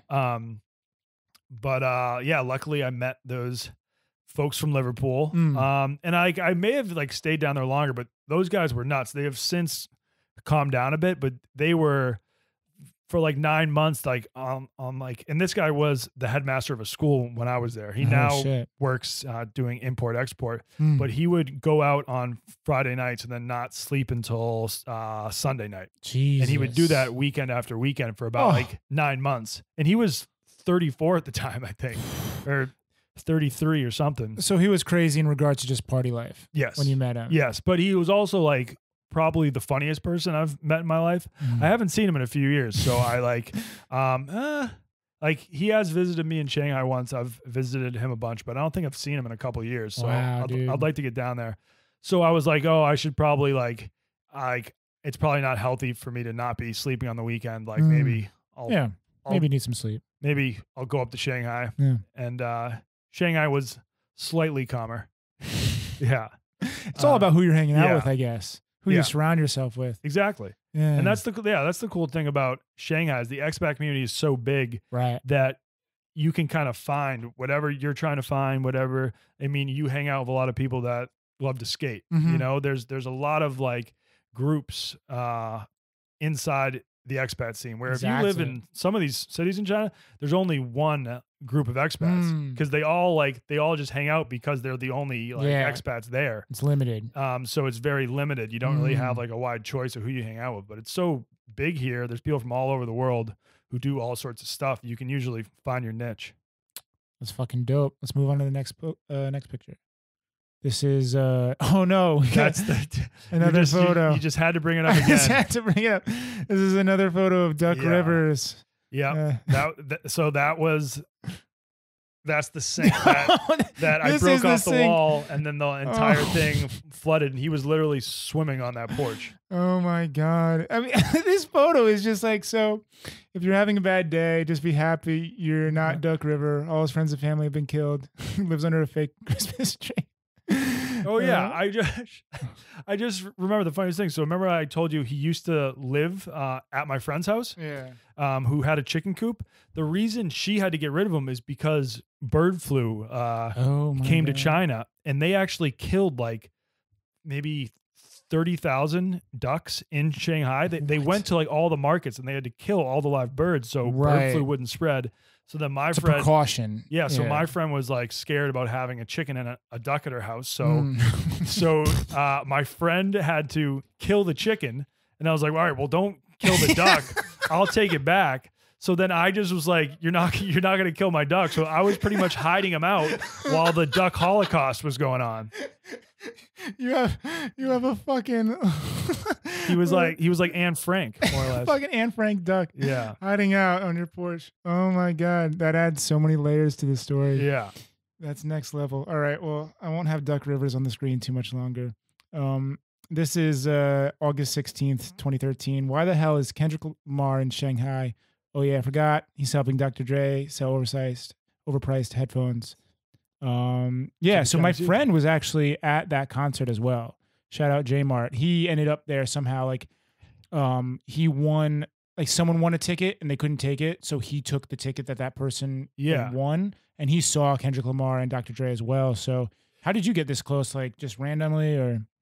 Yeah, just randomly. I think it was like a free concert or something, but it was just like first come, first serve or whatever. Right. So it was absurdly packed, like pretty much like very uncomfortably packed. I just remember there's just like a dude in front of me, and he's just being like shoved into my dick, and I was like, this is so awkward. It's like me and this dude are like almost having sex just because of how it's just such a tight scene. Yeah. And then I remember seeing Dr. Dre in the background, like walking around, which was cool. But then Kendrick came out, and I think he just did like one song. He wasn't that big back then, I don't think. Or maybe he's definitely not as big as he is today. Yeah, he wasn't 2013. as big as he was today. So it was cool to see him, but yeah, I think he just came out and did one song or maybe 1.5 songs and then left. So I realized what my friend won, maybe it was a free concert. What my friend won was actually a sit down with Kendrick Lamar and Dr. Dre. And what was crazy about it that he said is like the other people that won were Chinese and didn't speak any English. So it's just my friend who speaks English, and it like somewhat of an awkward situation where it's like, like how long is it like cool to be with these guys if you don't have much to say? It's like, oh, we're just kind of chilling here. So it was somewhat of an awkward situation. So yeah, it was probably like the Chris Farley skit where he's talking to Paul McCartney, and he was like, so remember the Beatles? So like just like asking him, I bet your friend was just like, so remember the Chronic? Yeah. That was pretty cool, right? Yeah, it must have been pretty cool. Yeah. It's like so what's Compton like? Yeah, it's like how much do you really have to say? I think I've learned, because you have the opportunity to meet famous people like that in Shanghai more often than not. I would say like I have at least, and it's kind of like depending on how you play it will make the conversation way better. Like if you kind of like go to those gut things like, oh, how was Compton, or like how was the Beatles back then? Like such like a basic thing for them to talk about. Depending on how you approach it, you can actually be like, you can get to know famous people on a different level than I think that you could get to know them in America. Yes. No, I've been able to meet like, some celebs out here that I never would have had a chance to. Yeah. Yeah. Pretty different world out here. Mm-hmm. All right, let's move on to the next one. All right, so another situation where you just end up with a in a bizarre situation. So this was I think it was a Pacquiao fight. Yeah, that was a Pacquiao fight in Macau. So how, like, what's the backstory to this? The backstory is that, I was actually meeting my parents in Hong Kong because they were coming to visit Asia, and then I just heard that Manny Pacquiao had a fight in Macau. So I actually met up with my friends from Guangzhou who were going to be at the fight, and we all just bought tickets in the nosebleeds. So the cool thing about this fight is, so it could be primetime in the US, it started at like 10:30 in the morning or whatever. Shit. But so I took like a late night ferry from Hong Kong to Macau, met up with my friends at a club, and then we kind of head into the arena around 9 a.m. And so we get up to our seats, and I was just like, hey guys, I'll be right back. I just want to try something. Because at that point, I'd kind of seen that you can get away with a lot of absurd shit in China just by acting like you know what you're doing and like acting like you're supposed to be there. So, and I was wearing a green suit. So, you know, I looked sort of like an important person. And I just remember following some other VIPs and getting in an elevator, and it took me down to the ground level. And then I walk out, and I'm actually like in the alley that the fighters use to walk out, to get inside the ring. Right. And so I'm like, all right, well, I can't stay here because, I think I tried to just hang out there and just like hang out in the alley. And then some guy was like, dude, like Manny Pacquiao's gonna be walking out of here in 10 minutes. You have to move. So I just moved this gate, and then I was like pretty much just like within like around the courtside seats. Yeah.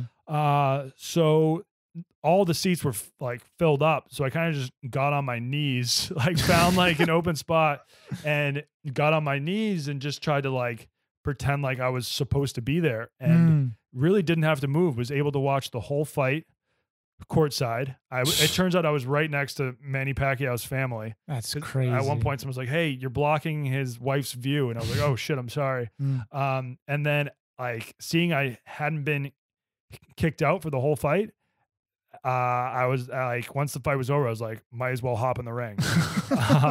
And I just got in the ring and was trying to take selfies with him. And that, like, eventually some American reporter like walked up to me and she was like, buddy, what are you doing here? Like, buddy, what are you doing? And so I was like, I'm not going to push my luck any further. And, I'm out. And then I left. But yeah, zero repercussions for doing that. That's amazing. And I saw Manny Pacquiao in Shanghai when he was doing a press conference like a few years later. And I got him to sign my jacket. Fuck yeah. And then someone in his posse was like, oh, it's the green jacket guy. And apparently, like, this was at the Venetian in Macau. Apparently, they had to redo a lot of their security measures because you somehow broke through. Yeah, so they're like, all right, we really need to ramp up our security because this was one of my first videos to go viral. Oh my God, was the camera actually working on those glasses? Were you using that? Yeah, I was using that because I pretty much was able to film that whole thing kind of just using my camera shades and my phone. That's amazing. The camera shades. Yeah. So you use those often for videos, or? I do. I only have one pair left. I've lost a lot of pairs over the years, and the company who makes them has gone out of business, I think. So I have one pair left where the video still works pretty well, but the audio, I think the microphone has been blown out. So the audio is always super overblown.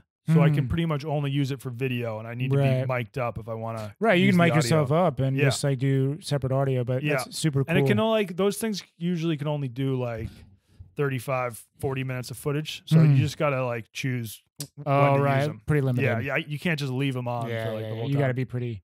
Yeah.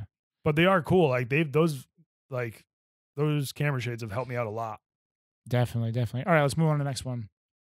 All right, this is something I definitely want to talk about.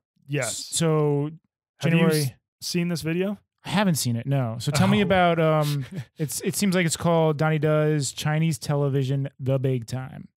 I was invited on a Chinese television show up in Beijing. And the reason is my marriage market video that was the first video that got traction on Chinese social media.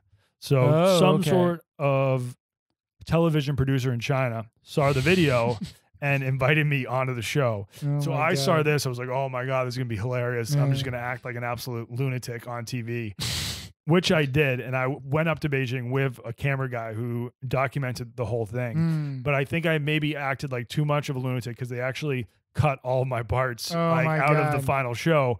But we still have it all on tape. So great. if you search Donnie Does Chinese Television, I think I'm going to put this video on my new channel because it's on my like older old channel. one, So yeah. I don't think a lot of people have seen this vid. Okay. So I think I'm going to repost it. Yeah, you definitely should. Have you seen that dude? I think his name is Bart Baker or something. He's this YouTuber from Los Angeles, and I mean, he was kind of popular for whatever, vlogging or making YouTube videos. And then, like within the past year, maybe 2 years, he started just making like videos where he sings like just iPhone portrait style to Chinese songs. And he recently moved to Shanghai apparently to try and be like a Chinese social media star. It's a really Right. bizarre situation with this, like, this is a blonde guy, and Vice does a little documentary on him on like what he's trying to do. Like, obviously he's trying to capitalize on the Chinese market, like take advantage Yep. of how much of an audience there is out here, using his like white face and then singing in Chinese. And it's just like super cringy and interesting to see what could happen in the future. Yeah. I've recently had a couple of Chinese guys I know reach out to me and being like, hey, you should start to like put out like content that's geared towards a Chinese audience. Yeah. And they're like, I can help you. I have a channel and like I'm running a social media company. But I don't know because I feel like that would take a lot of time away from what I'm doing now. Definitely. I think it would And, conflict with your kind of core values of what you want to create. Yeah. And there is a chance this could be my last year in China. So yeah, I mean, if I was just gonna like live in China for the rest of my life, it probably makes sense to have Chinese fans. I Yeah. don't know, I'm sure, but I would probably have to completely change what I'm doing. Yeah. So this guy, Bart Barker, I think it's Bart or Brett. I'm pretty sure it's Bart Barker.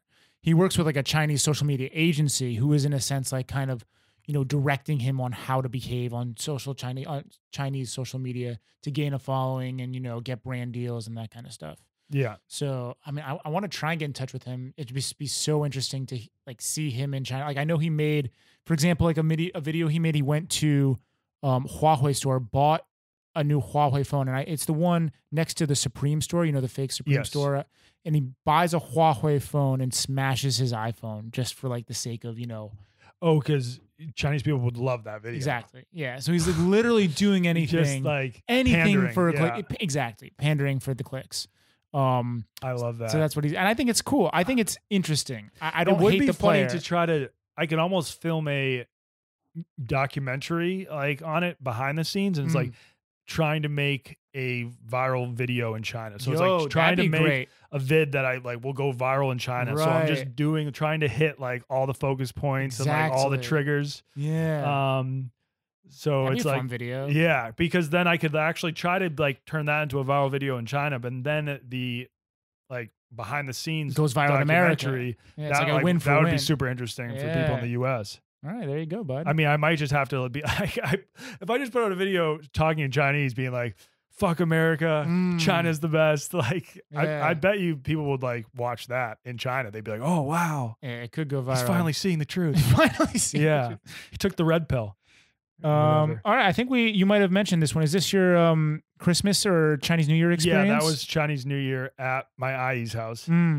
This is your actual IE from Shanghai. Yeah, it's very confusing. I have 2 IEs. They've both appeared in some vids. Hu IE, I don't actually use anymore. I'll only use her to film. So we'll just meet up to film. But this is this is the IE who still cleans my apartment to this day. Okay. And I went back to her house in Anhui.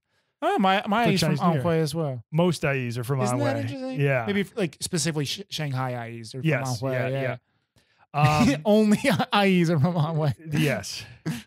But that was cool. Yeah, it was a farm. They had goats, chickens, and pigs. I slept well out there. You know, I had to actually share a bed with my cameraman, but it was a very comfortable bed. I slept like a baby.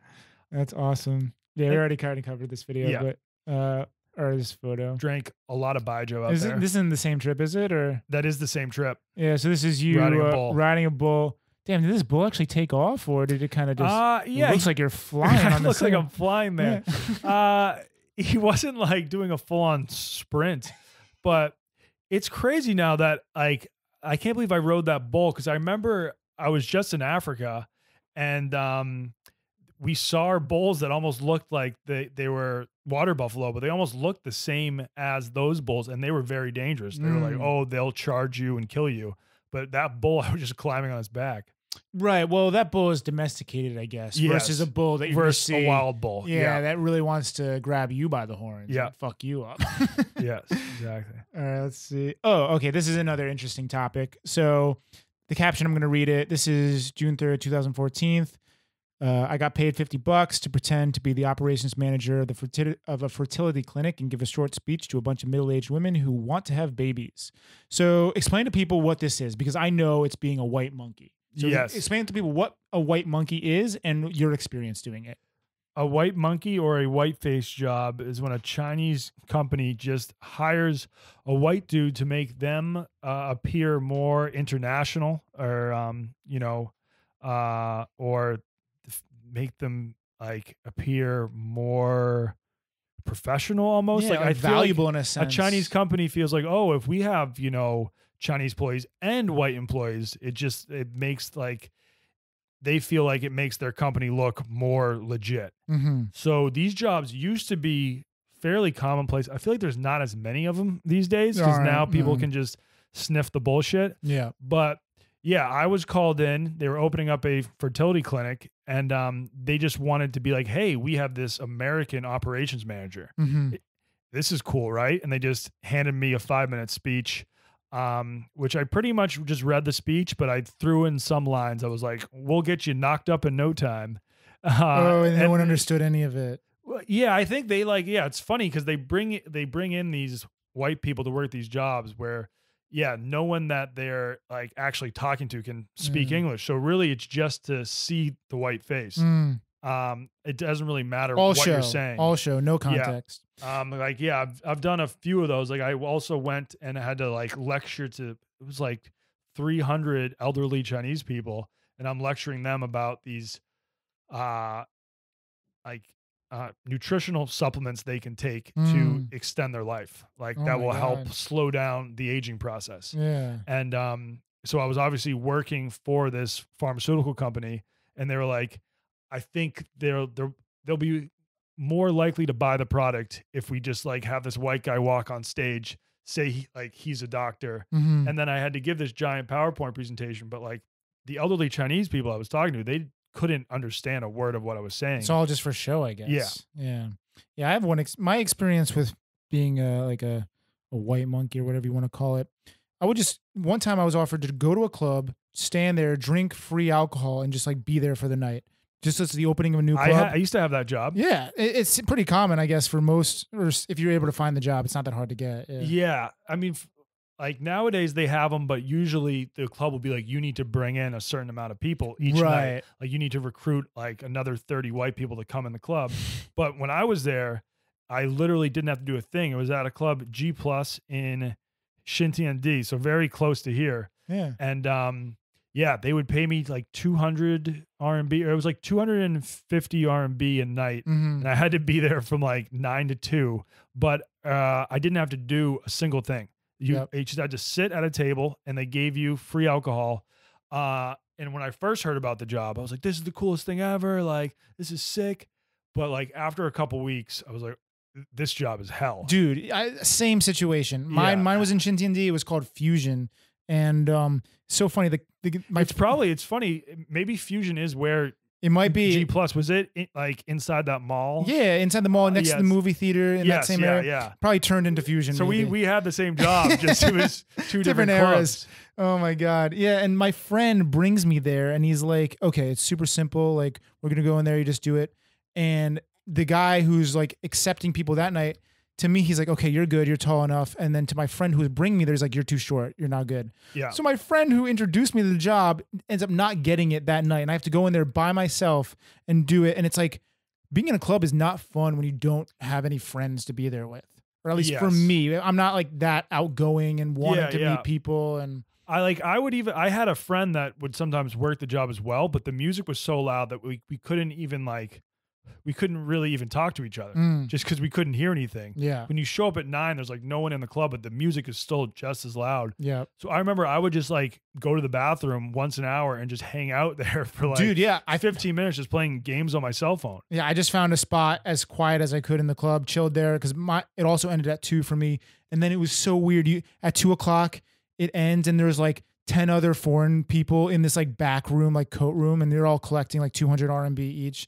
It's such a weird situation. Yeah. And I remember one point, like our manager told me that like I had to stop making out with Chinese girls because he was like, you're here to attract more foreigners to the club. Oh my God. So he's like, if you're going to be making out with someone, make out with a foreign chick. Oh my God. So then like more foreign chicks will want to come. Dude, too funny. Yeah, those were the days. Those were the days. And then I helped Vice, like they did an episode on whiteface jobs for their show on HBO. Oh, okay. And so they saw that fertility clinic video and reached out to me. And then I actually like sort of helped produce the episode a bit. Oh, that's awesome. Yeah. Yeah. That was cool. This photo is, I think you already mentioned. Yeah, that's when I was working as Santa Claus. Oh my God. That photo is super creepy. All right, yeah. So you already mentioned you did this to make a video, just like another whiteface job, basically. Yeah. This was a white Is this beard what's kept job. you alive?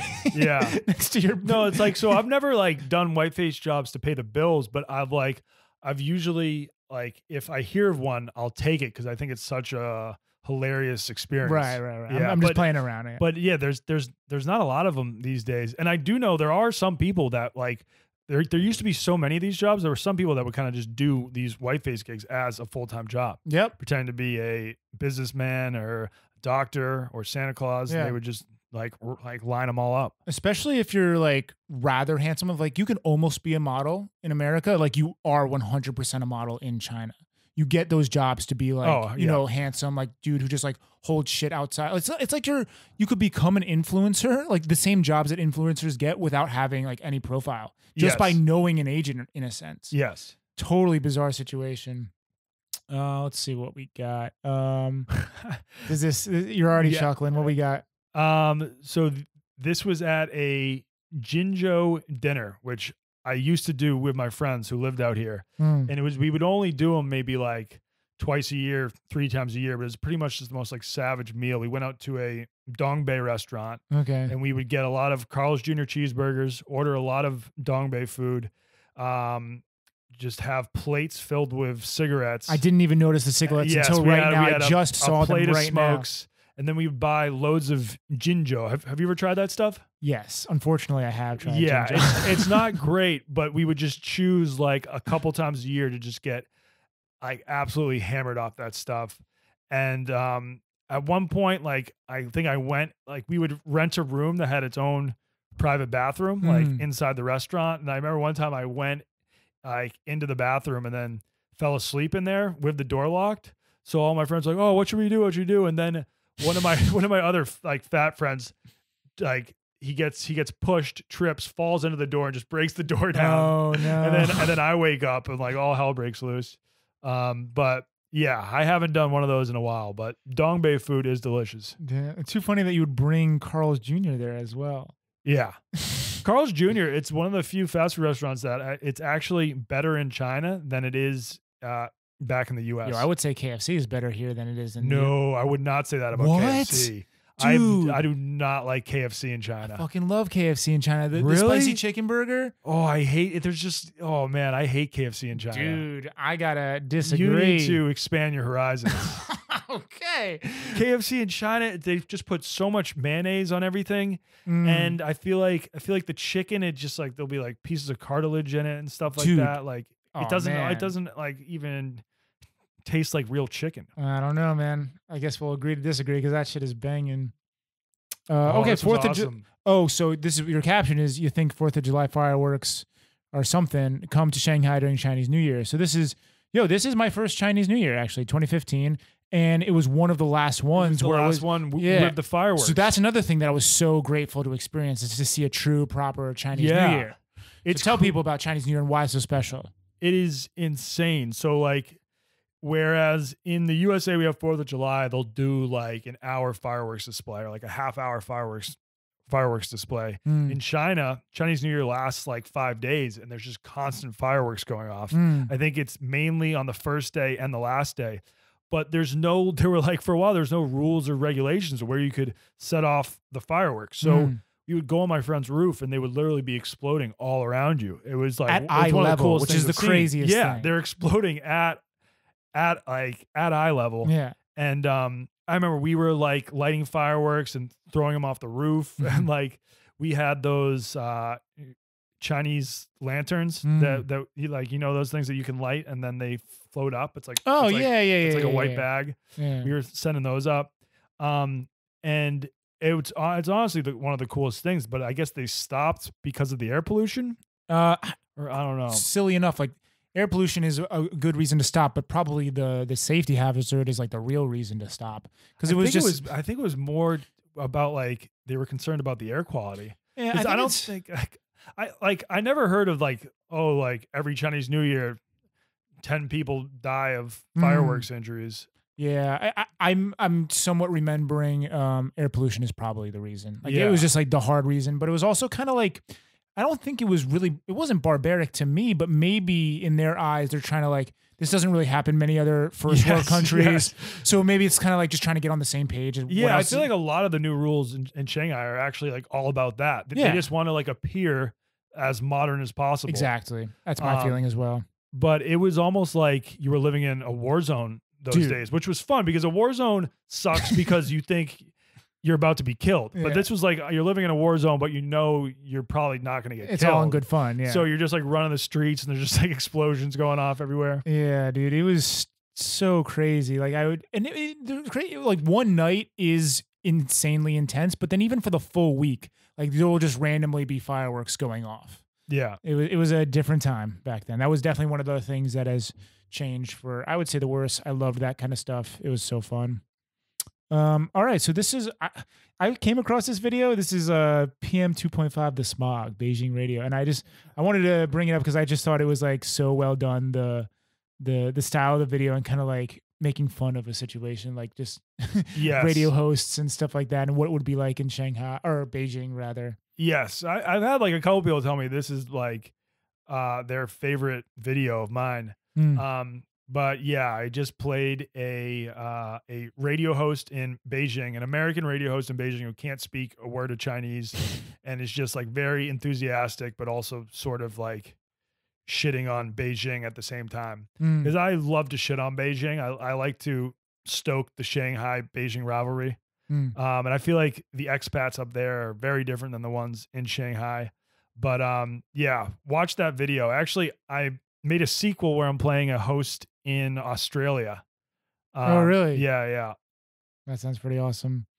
Good morning, Beijing. Looks like we got ourselves another smoggy one. Oh my God, dude. Yeah. He's like spot on to what it was in the video. Yeah.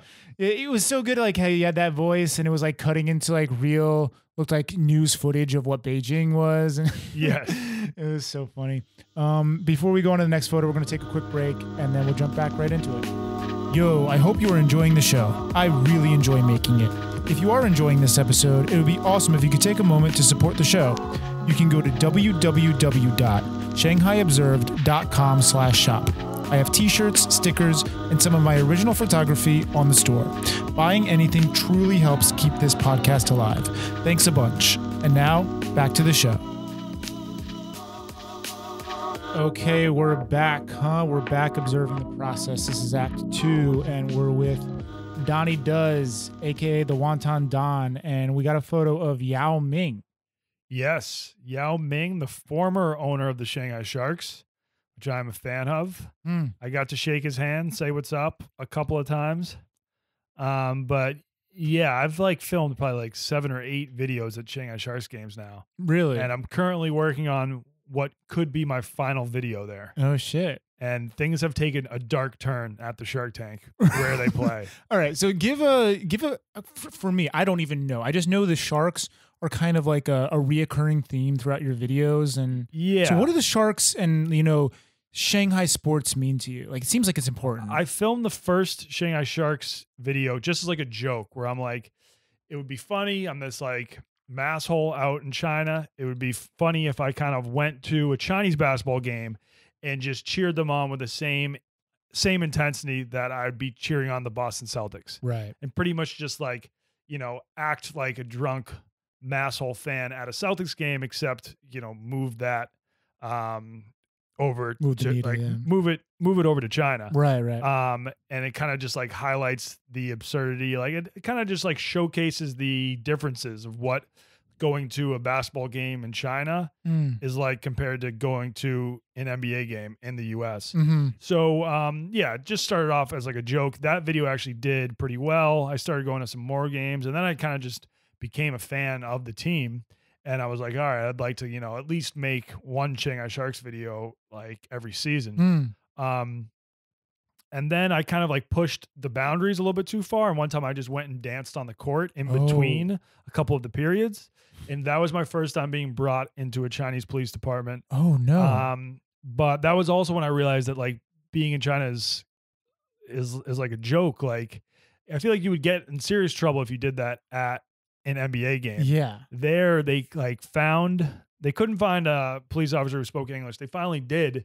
And he was just like, hey, in China, we have a rule where you can't dance on the court. And I was like, oh, I'm so sorry. I didn't know. And he was like, okay, well, you can go now. Yeah. I didn't actually get in trouble. Mm-hmm. But then the following season, I was kind of on the radar of all the security guards there. So they were treating me like I was public enemy number one. Oh, my God. And I started wearing all of these costumes like to the games. I dressed up like a chick. I dressed up like a French dude just so they wouldn't like know who I was. Filmed a whole video on that. But then like the president of the Sharks saw that vid and he was like, oh, I'm so sorry for the way like the security was treating you. Next season, I'll give you 2 free courtside seats to all the games. Oh. So this photo was when I had the courtside seats and like Yao Ming walked out and I shook his hand. Fuck And yeah. then since then I've been filming a lot of vids there, mainly just as a normal fan. I got to go as a journalist once. But one of like the themes in the vids is that it's been the same concession ladies working there since I went to my first game like 6 years ago. So they like the concession girls have almost become characters in the videos. Yeah. And like one time, one of the security guards like became a character too, because he like appeared in like 3 of the videos. But this season, it's the first season ever that they have stopped serving beer at the Shark Tank. Really? Did And they like, address why? No, I tried to ask the concession lady. She said last year they were like fined for serving beer, but I have no idea why. I think it's just like it sucks. Change of the tides. Yes, it's like just another way Shanghai has started to change. So I think if this is my last Shanghai Sharks video, I think it's going to be because in the past it's like I've painted myself in like I've framed it as where I'm becoming a hero and I'm like, oh, I'm the hero of the Shanghai Sharks. And then this season I might become a villain. Like I might have like, oh, no alcohol sales slowly like drives me insane. And That'd be a funny concept. And I just go full villain. All right. Well, I'm excited to see that happen. That'd be pretty funny. I met Yao Ming once. Or no, sorry. I definitely did not meet him. But he was on a flight that I was on from Beijing to Shanghai.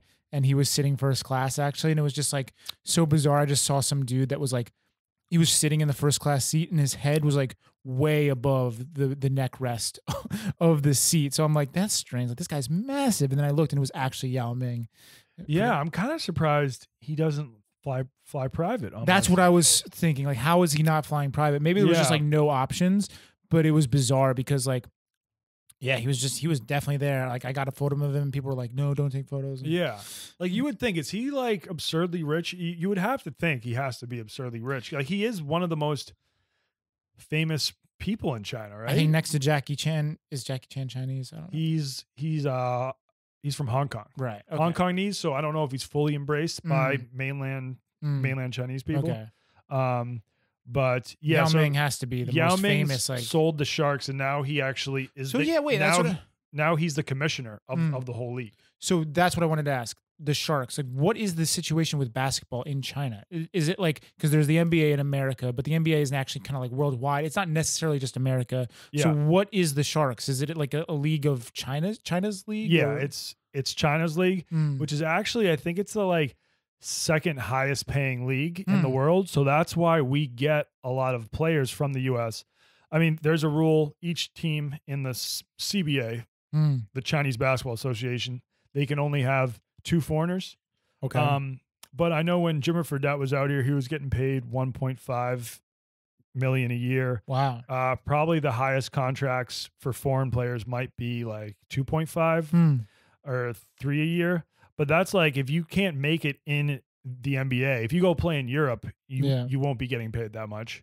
But Yeah. so like China's another place where you can actually make more than $1 million a year to play basketball. Really? So that's why It's it's a viable still pretty option if you don't appealing. make it Yeah. into the NBA. yeah.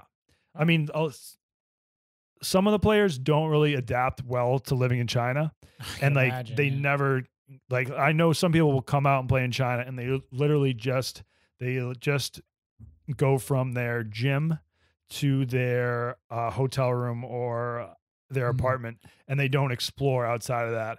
They learn how to use Sherpas, and so they just get all their food delivered, and they Mm. kind of like don't experience China. It's So they're just doing it for pure business. In a yeah, sense. they're just Yeah. play basketball, back to the apartment hotel, play basketball. But then there are some people like Stefan Marbury. He came out here and fully embraced being in China. Mm. And like, that's why he was hugely successful here. Like they actually built a statue of him Really? outside the stadium up in Beijing. Mm.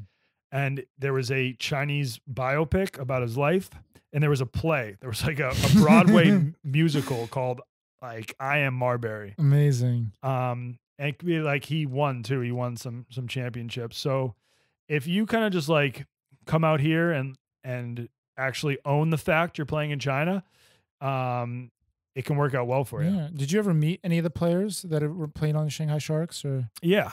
I did a sit down interview with Jimmer Fredette. okay. I've met Yabusele, who is a French guy that's played for the Celtics and for the Sharks. Mm.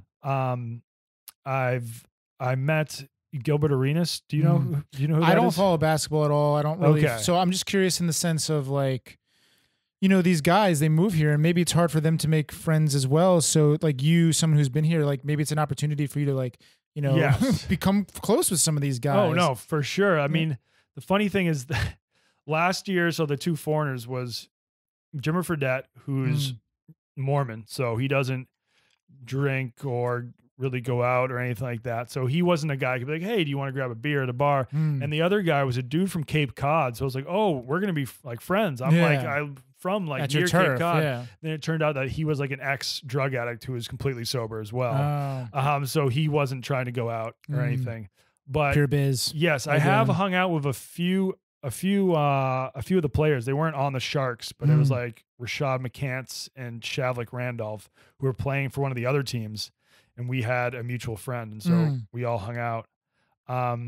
But yeah, no, I think if you're a foreigner playing in China, it all depends like which team you're playing for. Because if you're playing in Beijing, Shanghai, or Guangzhou, you can have a lot of fun. But then there's a lot of like really random Chinese cities that somehow have a basketball team. Yeah. And if you're playing out there, you probably get a little lonely and don't know what to do.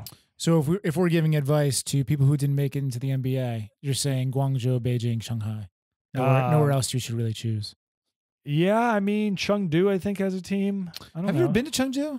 Yes, but only for maybe 2 days. I haven't been. I'm very interested. I hear it's like similar vibe to Shanghai 10 years ago in the sense that it's like a city with a little more, like it's up and coming, like a little bit of the Wild West Yes, vibe. I've heard like the new rules that have like happened in Shanghai. It's not nationwide. Yeah. So I've heard that Chengdu, does feel a little more rough around the edges and a little more free.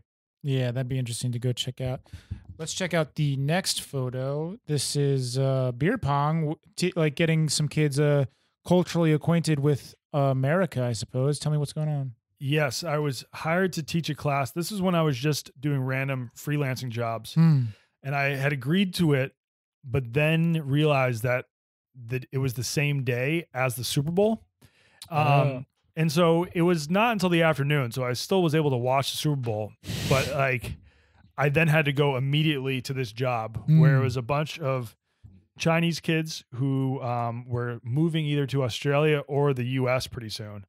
So I just kind of like bullshitted the entire class. I mean, actually, I did teach them valuable skills. We just like, I taught about like American sports, and then we watched highlights from that Super Bowl. No, okay. And then I taught them how to play beer pong and flip cup. But we obviously weren't playing with beer. Of course. Because these kids were like 14. Of course. We're not savages. Yeah. But yeah, that was actually a fun class to teach because you're pretty much, it's like, how can you help these kids adjust to living in the US? So you just teach them about pop culture and sports and things like that.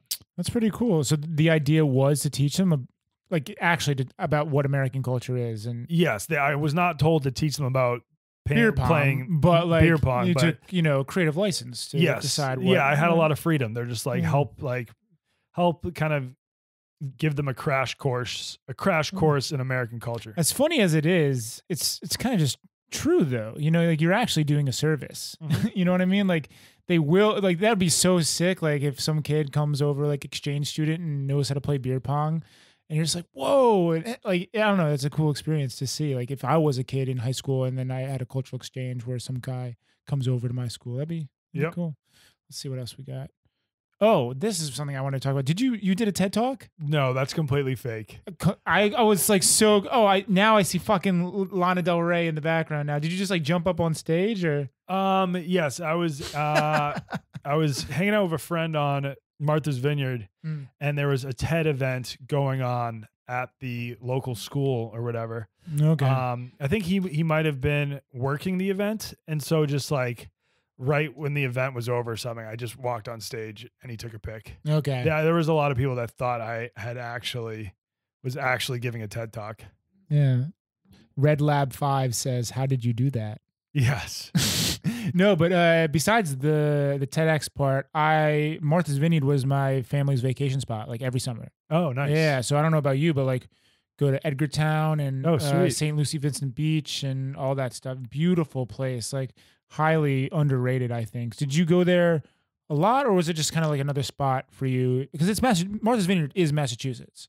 So like it's really close by for you. I don't know if you go often. No, I wouldn't go that often just because I like grew up near the water myself. So it's like, hey, if we wanted to go to the beach or you already have the luxuries of all that really close to you. Yeah. But yeah, I was actually there with one of my like longest friends in Shanghai who still lives in Shanghai, and he's been here when I moved out there. But his family has a place on Martha's Vineyard. So you guys maybe have seen each other around on the island. Yeah, the Black Lab. All that stuff is super. It's a really cool. I think it's a special place. It's a really beautiful spot. Did you go back this past summer at all? No, I haven't been there since I don't know. Like we stopped going like maybe around towards the end of high school. We don't have a spot out there. We would go with a family and rent a house for like 2 weeks and do like a summer vacation thing out there. Okay. I just remember Edgartown had the most amazing like candy shop. Just like crazy as a saltwater kid. taffy. Yeah, some of that. All that stuff was so good. Oh my God. Okay, this next photo. So this seems amazing. You went to a Trump rally, or maybe one, or I don't know. Yes. So I only went to one. It was when I was living in Clemson, South Carolina. Okay. And he did a rally there, and this kid I knew who was actually a big Trump guy invited me to come, and I was like, yeah, sure, I'll go. And he was like, oh, maybe we can sit right behind him. And so we go and try to sit, and then like, oh, these back seats are reserved for veterans. And then like before I could say anything, my friend was just like, well, my dad was in the war, and they're like, and it's still like all the seats hadn't really filled up. They were still half empty. So then they're like, yeah, sure, you guys can go. Okay. And then I mean, I was just like, oh, this is a good opportunity to get on TV. So I made a sign that just says Trump likes his steaks well done, because someone had recently like written an article that he went to a place in New Hampshire and like ordered his steak well done. And like people were like, oh my God, like how could he do that? So I just thought it was like a random thing that wasn't too political that I could hold up. And yeah, I mean, like, I definitely was on TV. Like, I was getting all these texts from friends being like, "What the fuck are you doing?" Like, behind at a Trump rally. Yeah, dude, I was pretty surprised. I thought it was hilarious, and it reminded me of this one video that Vice did. I mean, it's totally not related to what you. I mean, it's related in the sense that political campaign, but there's this thing. It's called being a tracker. So there's these people that are paid to go to campaigns to document what other people are saying to use it against them in the future. So I thought this would be just a cool thing to share with you. Like, so basically imagine like on a low level, you go to some guy that just wants to be like, you know, senator or something. And you kind of film his events where he's talking at like, you know, just like a Rotary Club. Yep. And then film what he says at like a union. And he doesn't think that's going to come back to haunt him. But Exactly. if a tracker's there, document like this guy is hired by the opposing team's campaign. yeah. So I think that it was just interesting to be like, imagine if you could be, I don't even make like a spoof of something like that. I don't know. Pretty wild. Yeah. When I saw that video, it just reminded me like, so your idea to go to this was just to get on camera, or did you actually, it seems like it just happened all spontaneously in the moment. Like, Yeah. like you ended up in the back. The only thing that wasn't spontaneous was that I did actually make that sign the day of that said Okay. Trump likes his steak well done, and just rolled it up. And then you happened to get the chance to be behind the camera in a sense. yeah, and I think they let me behind the camera because I was wearing a Patriots blazer and I had a "Make America Great Again" hat. So I definitely looked the part of a Trump supporter. Dude, I said it just because Bob Kraft, the owner of the Patriots, was like, I think he endorsed Trump or something. Or I just know, I know Trump loves the Patriots. Too funny. Okay, yeah, this next photo brings us to Barstool, and we already slightly covered it, but I kind of want to give a fresh like cut of the story. So how did you get in touch with Barstool? What was it like, you know, like forming a relationship with them and getting a job to work with Barstool?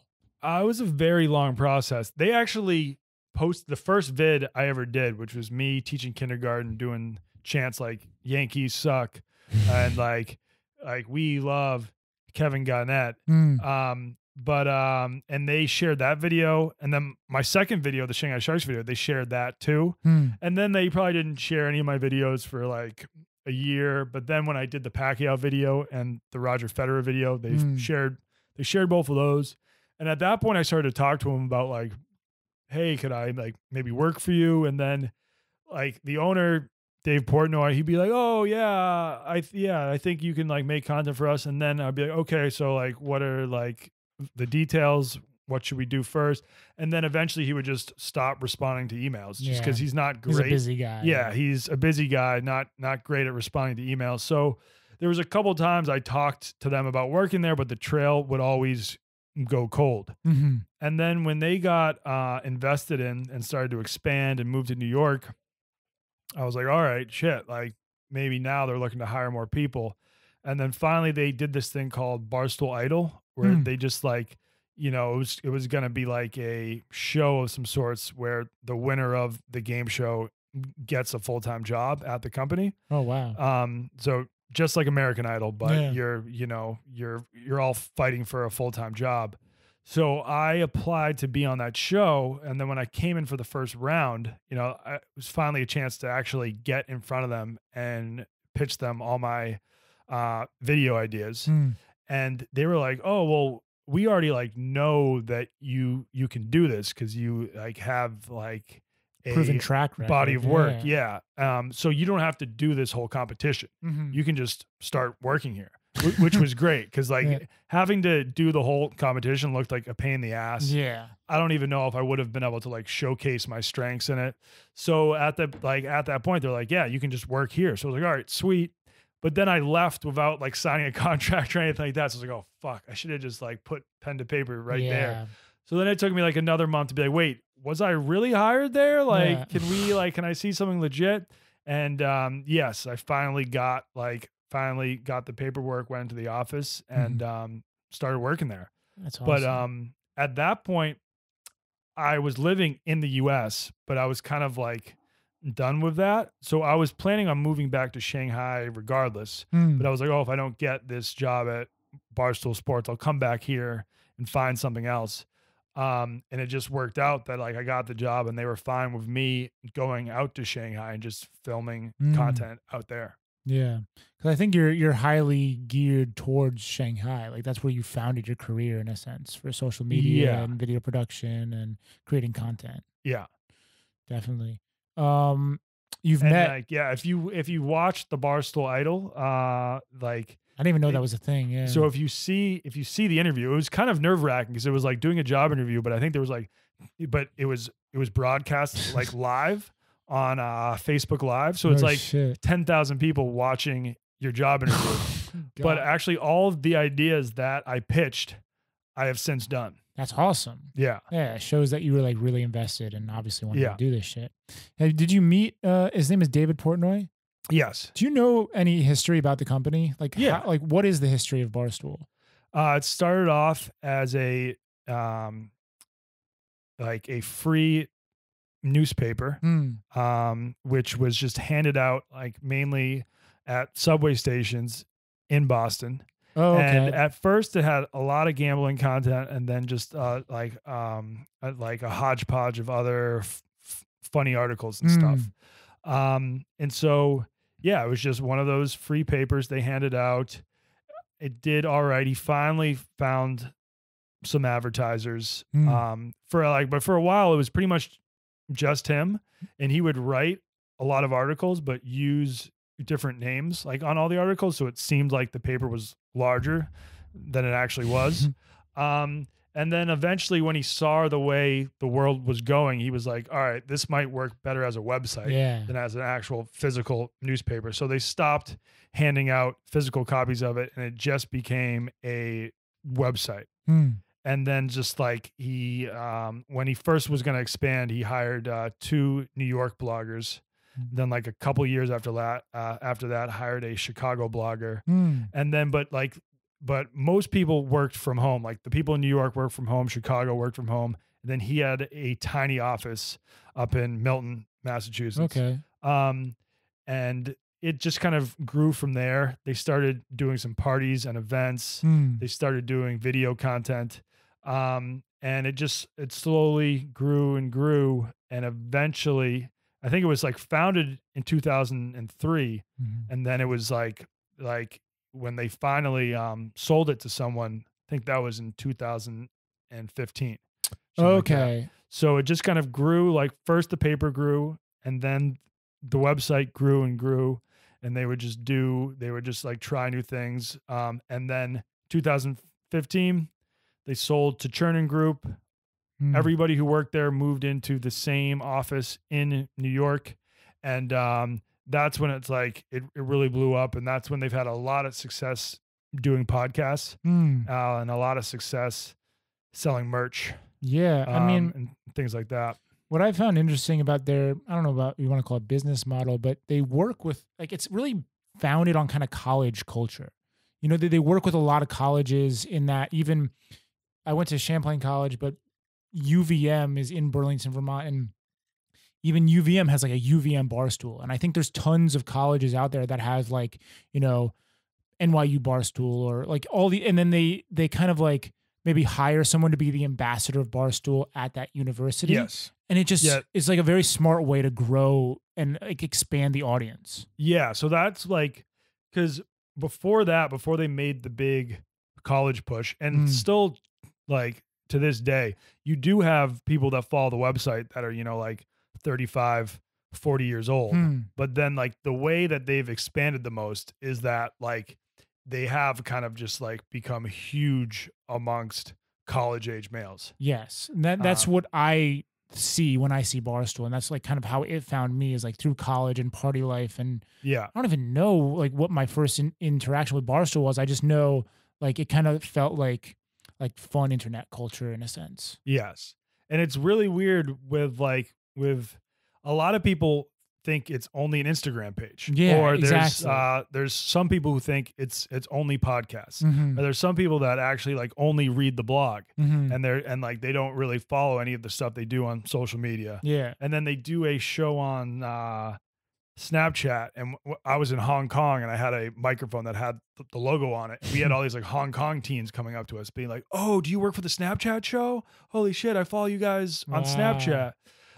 So it seems like everyone kind of like knows it from a different avenue. Yeah. Like a different and it's medium. like there might be like the older crowd, you know, might listen to one of the podcasts or actually read some of the articles, and then there might be a younger crowd that, you know, only follows it on social media. Yeah. And then like I guess when we expanded too, we've hired a lot more females, and so now our female audience is growing. Yeah, there's that one podcast. Maybe it's like more geared to males, but like Daddy or something. Call Her Daddy, yeah, which is now one of like the largest podcasts. It's like 1 million followers on It's Instagram. insane. That podcast. And yeah, I could see why college age females would love it, but there's like a lot of like I know like 30-year-old men who listen to it, Yeah. and I think those guys are either super horny or they're like listening to it to like figure out like some tips on how like they can get chicks. Yeah. Because it's like, oh, like it's from like a chick's perspective. Okay, what are these girls like? All right, I'll use that to find a girl myself. Yeah, it's just, it seems like the more I dug, there's so many different like things under the Barstool umbrella. Yeah. It's fascinating once you dig and see like how many other people are kind of working for Barstool or creating content. And it seems like a really cool energy down there. Yeah. I mean, they have been great about allowing the employees to have a lot of freedom. Like my content, you know, only about 30-40% of it is related to sports. It's like very different than a lot of the other content on the site, but I've never like Dave Portnoy is not a very hands-on boss. He's like, all right, just like do the content you want to do. And if people like it, great. So, you know, he saw that people were liking my content when I first started working at the company. And then since then has kind of allowed me to have free range to do what I want.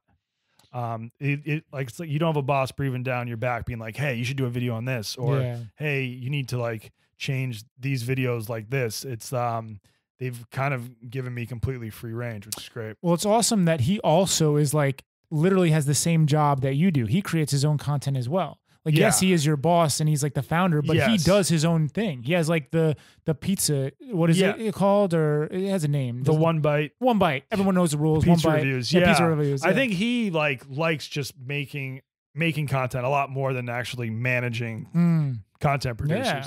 So yeah, he kind of just like, if he thinks you're doing well, he'll just kind of let you do your own thing. Yes. And then randomly, if he thinks someone is not doing well, he'll just kind of like freak out at them, but do it in a very public manner, which just creates more content. Yeah. So that's the thing, like he's good about it. If there's ever something like bad that happens at the company or someone does something bad, he'll just like turn it into a positive by making a lot of content. Like it's almost from like that. spinning it just to like, it's amazing. The way, depending on the way you look at something, you can spin it into more content or a positive thing in a sense. Yes. It's like turning the company into a reality TV show where it's like, oh, if it's a reality TV show, drama's great, you know?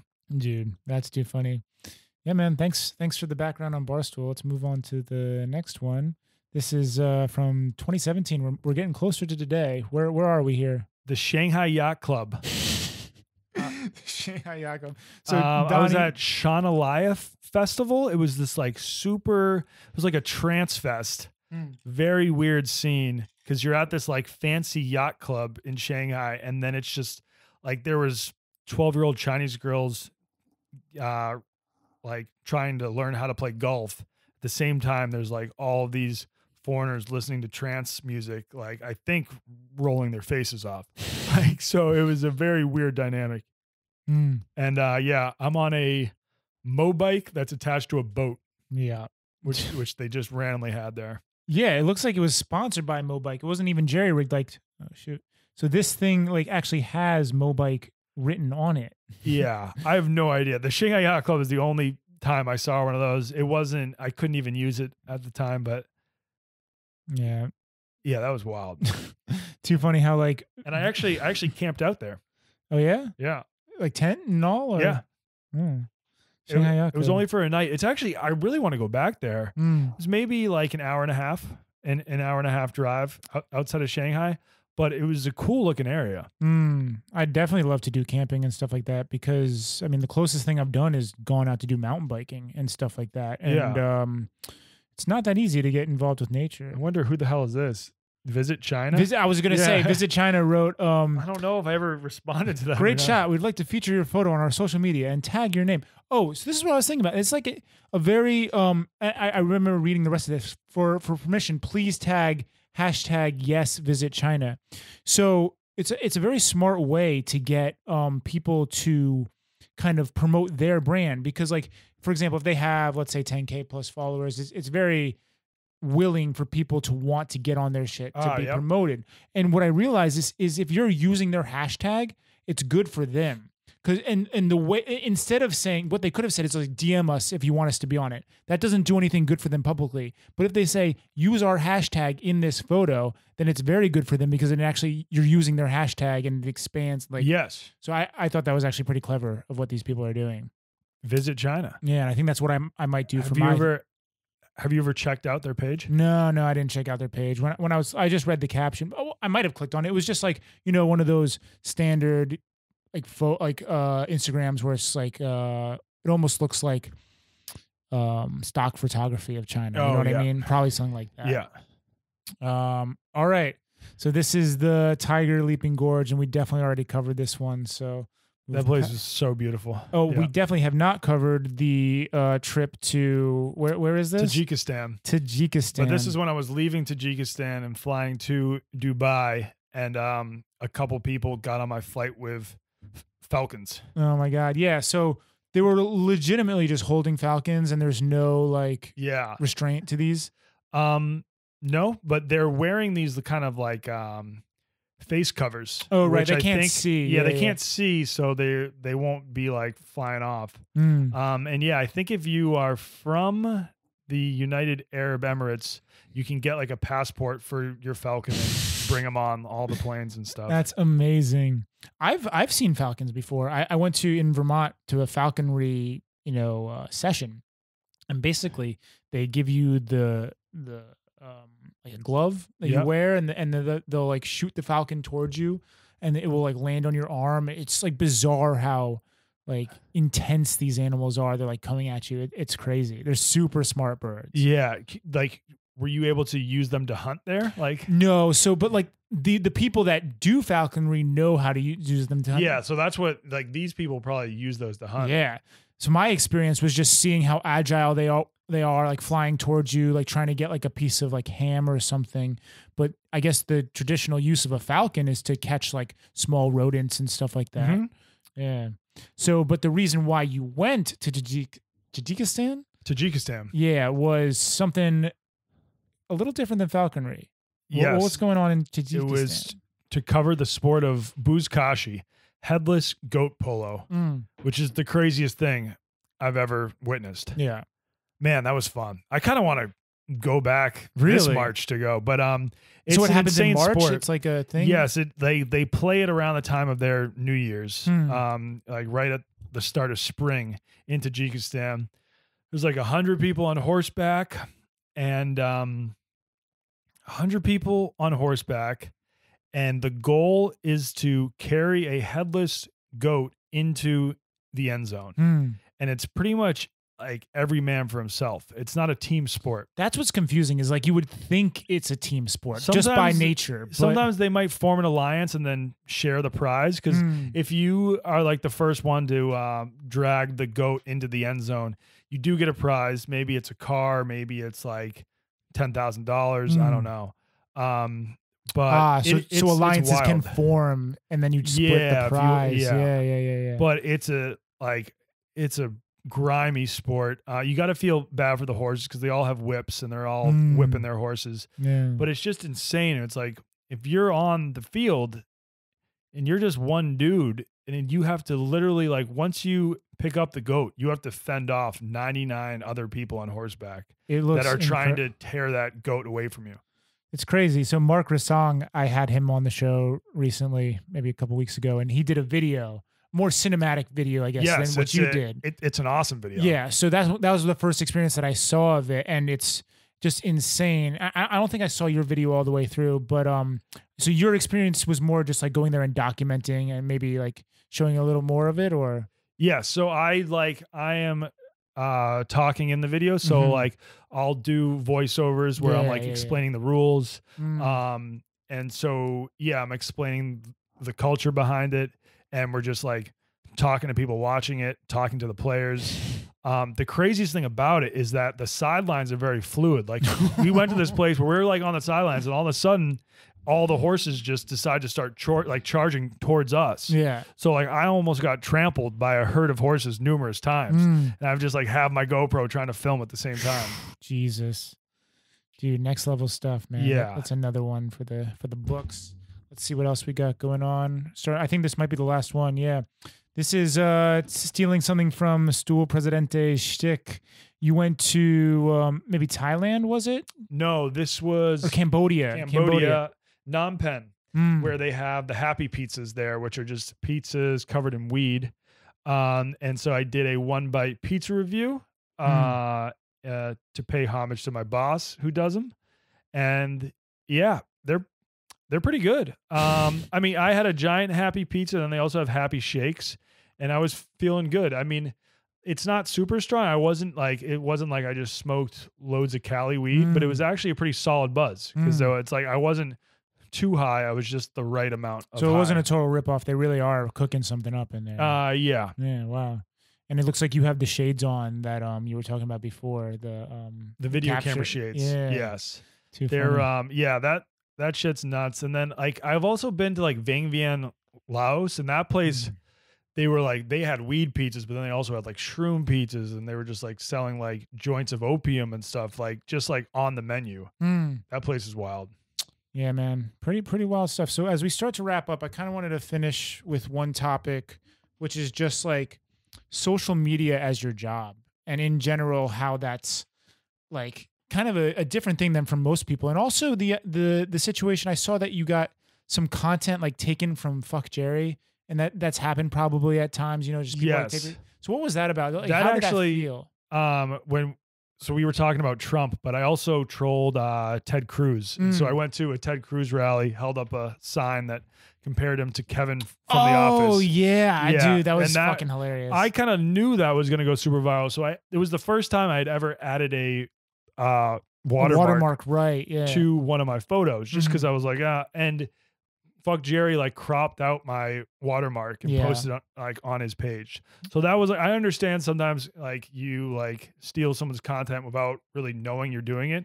But if you're gonna like actually crop someone's watermark out of a photo, then you're just doing it blatantly, and that's what really pissed me off. Definitely, I completely agree. There's absolutely no excuse for that, because like fuck, man, you that's clearly your content, and for someone to crop out your watermark is like, it's, I don't know. It's crazy. It's like he took the brunt of the whole, like, because not only him, there was tons of other people doing this kind of The stuff. fat To Jewish, be fair, yeah. Which like, but the thing is about the fat Jew is that he would actually try to like make jokes, when he was writing the captions.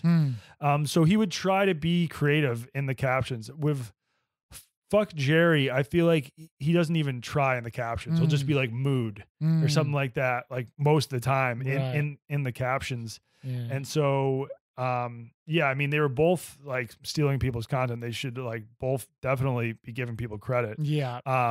But yeah, I feel like Fuck Jerry was just being even like was probably the laziest of all of them. I don't know. Yeah, he definitely took the brunt of it, and like he made public announcements, and he definitely, I think he's very serious now about like giving credit and consent. Like it's almost like he's mocking the fact that he got fucked, like he got like attacked in a sense for all that shit. Barstool has gotten in trouble for that too.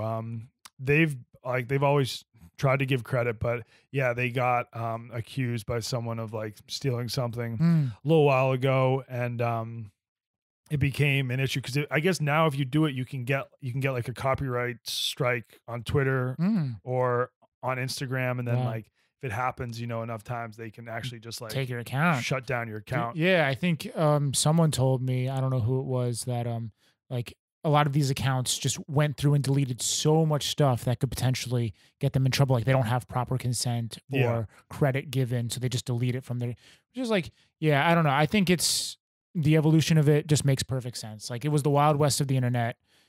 People were posting stuff and reposting stuff and not really knowing even what's going on with the culture of this happening. And it evolved into a situation where we know like there is proper means to give credit and kind of people are on the same page, and people get like in trouble now, or like kind of mob mentality of hate towards a certain page if they're not giving credit. Yes. Yeah.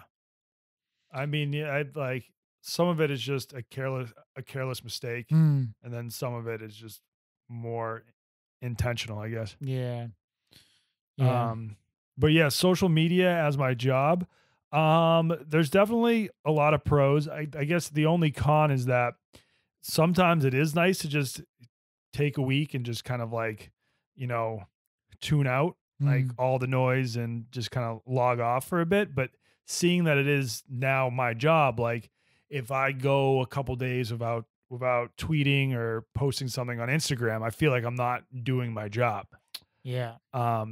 So it's like I almost feel an obligation to stay active on social media when I feel like, yeah, it actually would be nice to just maybe just not use social media for 2 weeks. And I'm sure like with your Instagram page, you probably feel like that too. You can't just take a week off of posting photos. No, you have to like for me that I know the reason why I was successful in any regards is because I was consistent.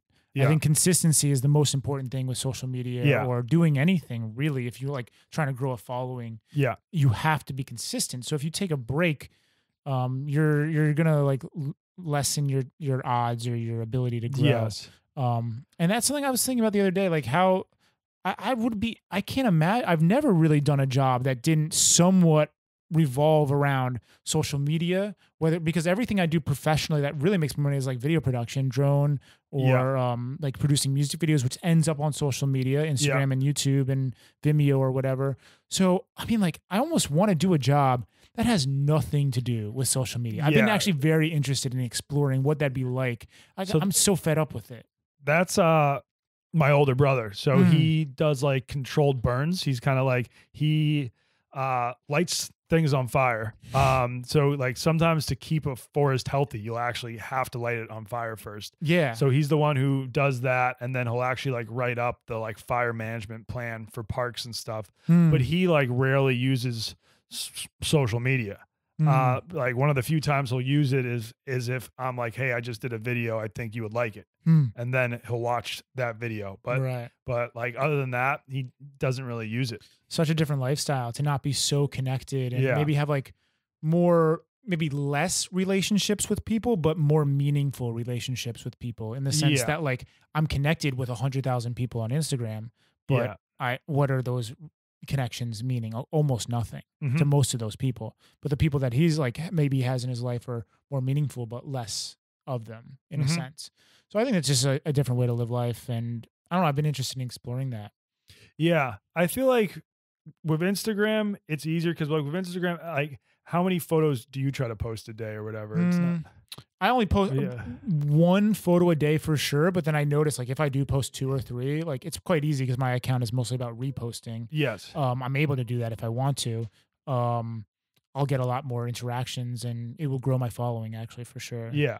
But then I feel like I have more the problem with Twitter, where it's like a lot of the Barstool employees are just tweeting nonstop all day. So, and it's like, hey, if you're watching a TV show that's good, or if you're watching a game that like you're kind of expected to just be like tweeting out about like the show or the game. And it's like, that's what, and like sometimes I feel like pressured into doing that too. So it's like if I'm doing something, I start to think, oh, what should I be tweeting about this right now? Instead of just like enjoying the thing that I'm doing. 100%. And that's one of the reasons why I don't use Twitter at all. Yeah. I actually don't I've never enjoyed it. And I realize your following on Twitter is actually more of where you live online rather than Instagram, right? Like you have a bigger following on Twitter. So do you use that more than Yes. Instagram or? Well, I mean, obviously just with the nature of a tweet, you're going to send out more tweets than Instagram. Right, yeah. But I didn't use Twitter until I started working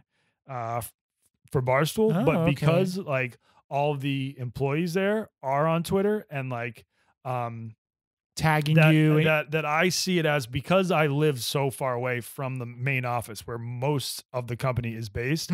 I feel like Twitter is a good way to like still feel connected to my coworkers, Right. still feel connected to the company. Okay. And I feel like Twitter is probably the best spot to like talk to fans sometimes than Yeah. like when you're on when you go on Instagram and then you have to like sift through the DMs and actually like accept the DMs and stuff. I actually just have my DMs open on Twitter. Yeah.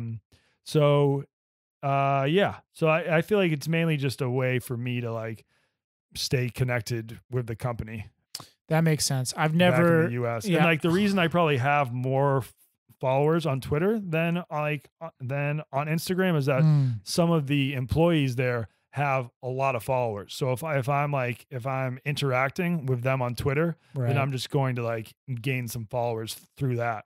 Where on Instagram, you're not really having a conversation, like a public conversation with people. Yeah. So I'm not going to gain followers unless they like post a photo of me on their Yeah. Instagram and tag me. Yeah, that's interesting. Twitter is more of like a public square where you can interact with people and have a conversation, while Instagram is like under one feed. It's just very different. As we start to wrap up, you mentioned you might be leaving Shanghai. So is this like something that like you've been thinking about, or there's a reason why to move back? Or I could see myself moving potentially to New York in like a year. Our lease is up next October. Maybe this summer or next September, I would just kind of move to New York and then be based out of the Barstool office there. And it's just because, I don't know, Shanghai is starting to change. I've been here for a while and I feel like I'm down to try something new. It might not be that I stay in China. I mean, it might not be that I move to New York. Right.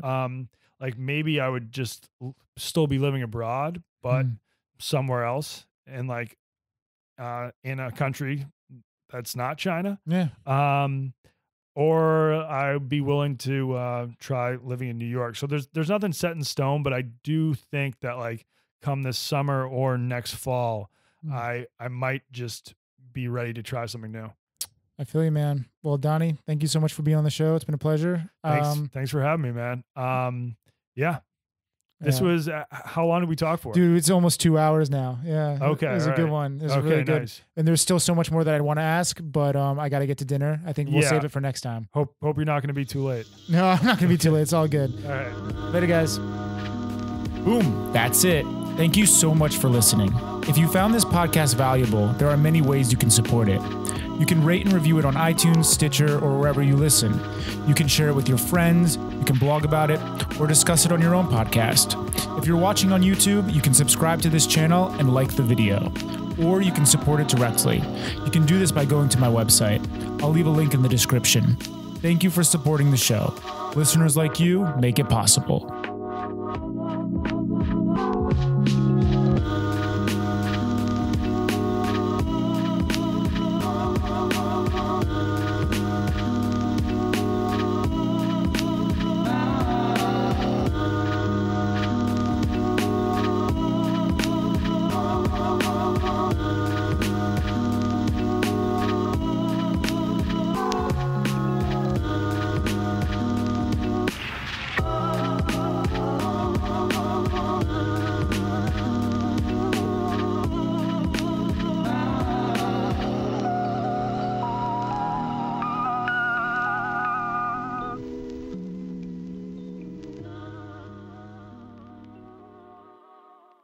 Also, if you enjoyed the intro and outro music, it was made by my brother, Danny Greenberg. You can go and check out his beats at soundcloud.com/estoric. ESTORIC. Okay, that's it for now. Peace.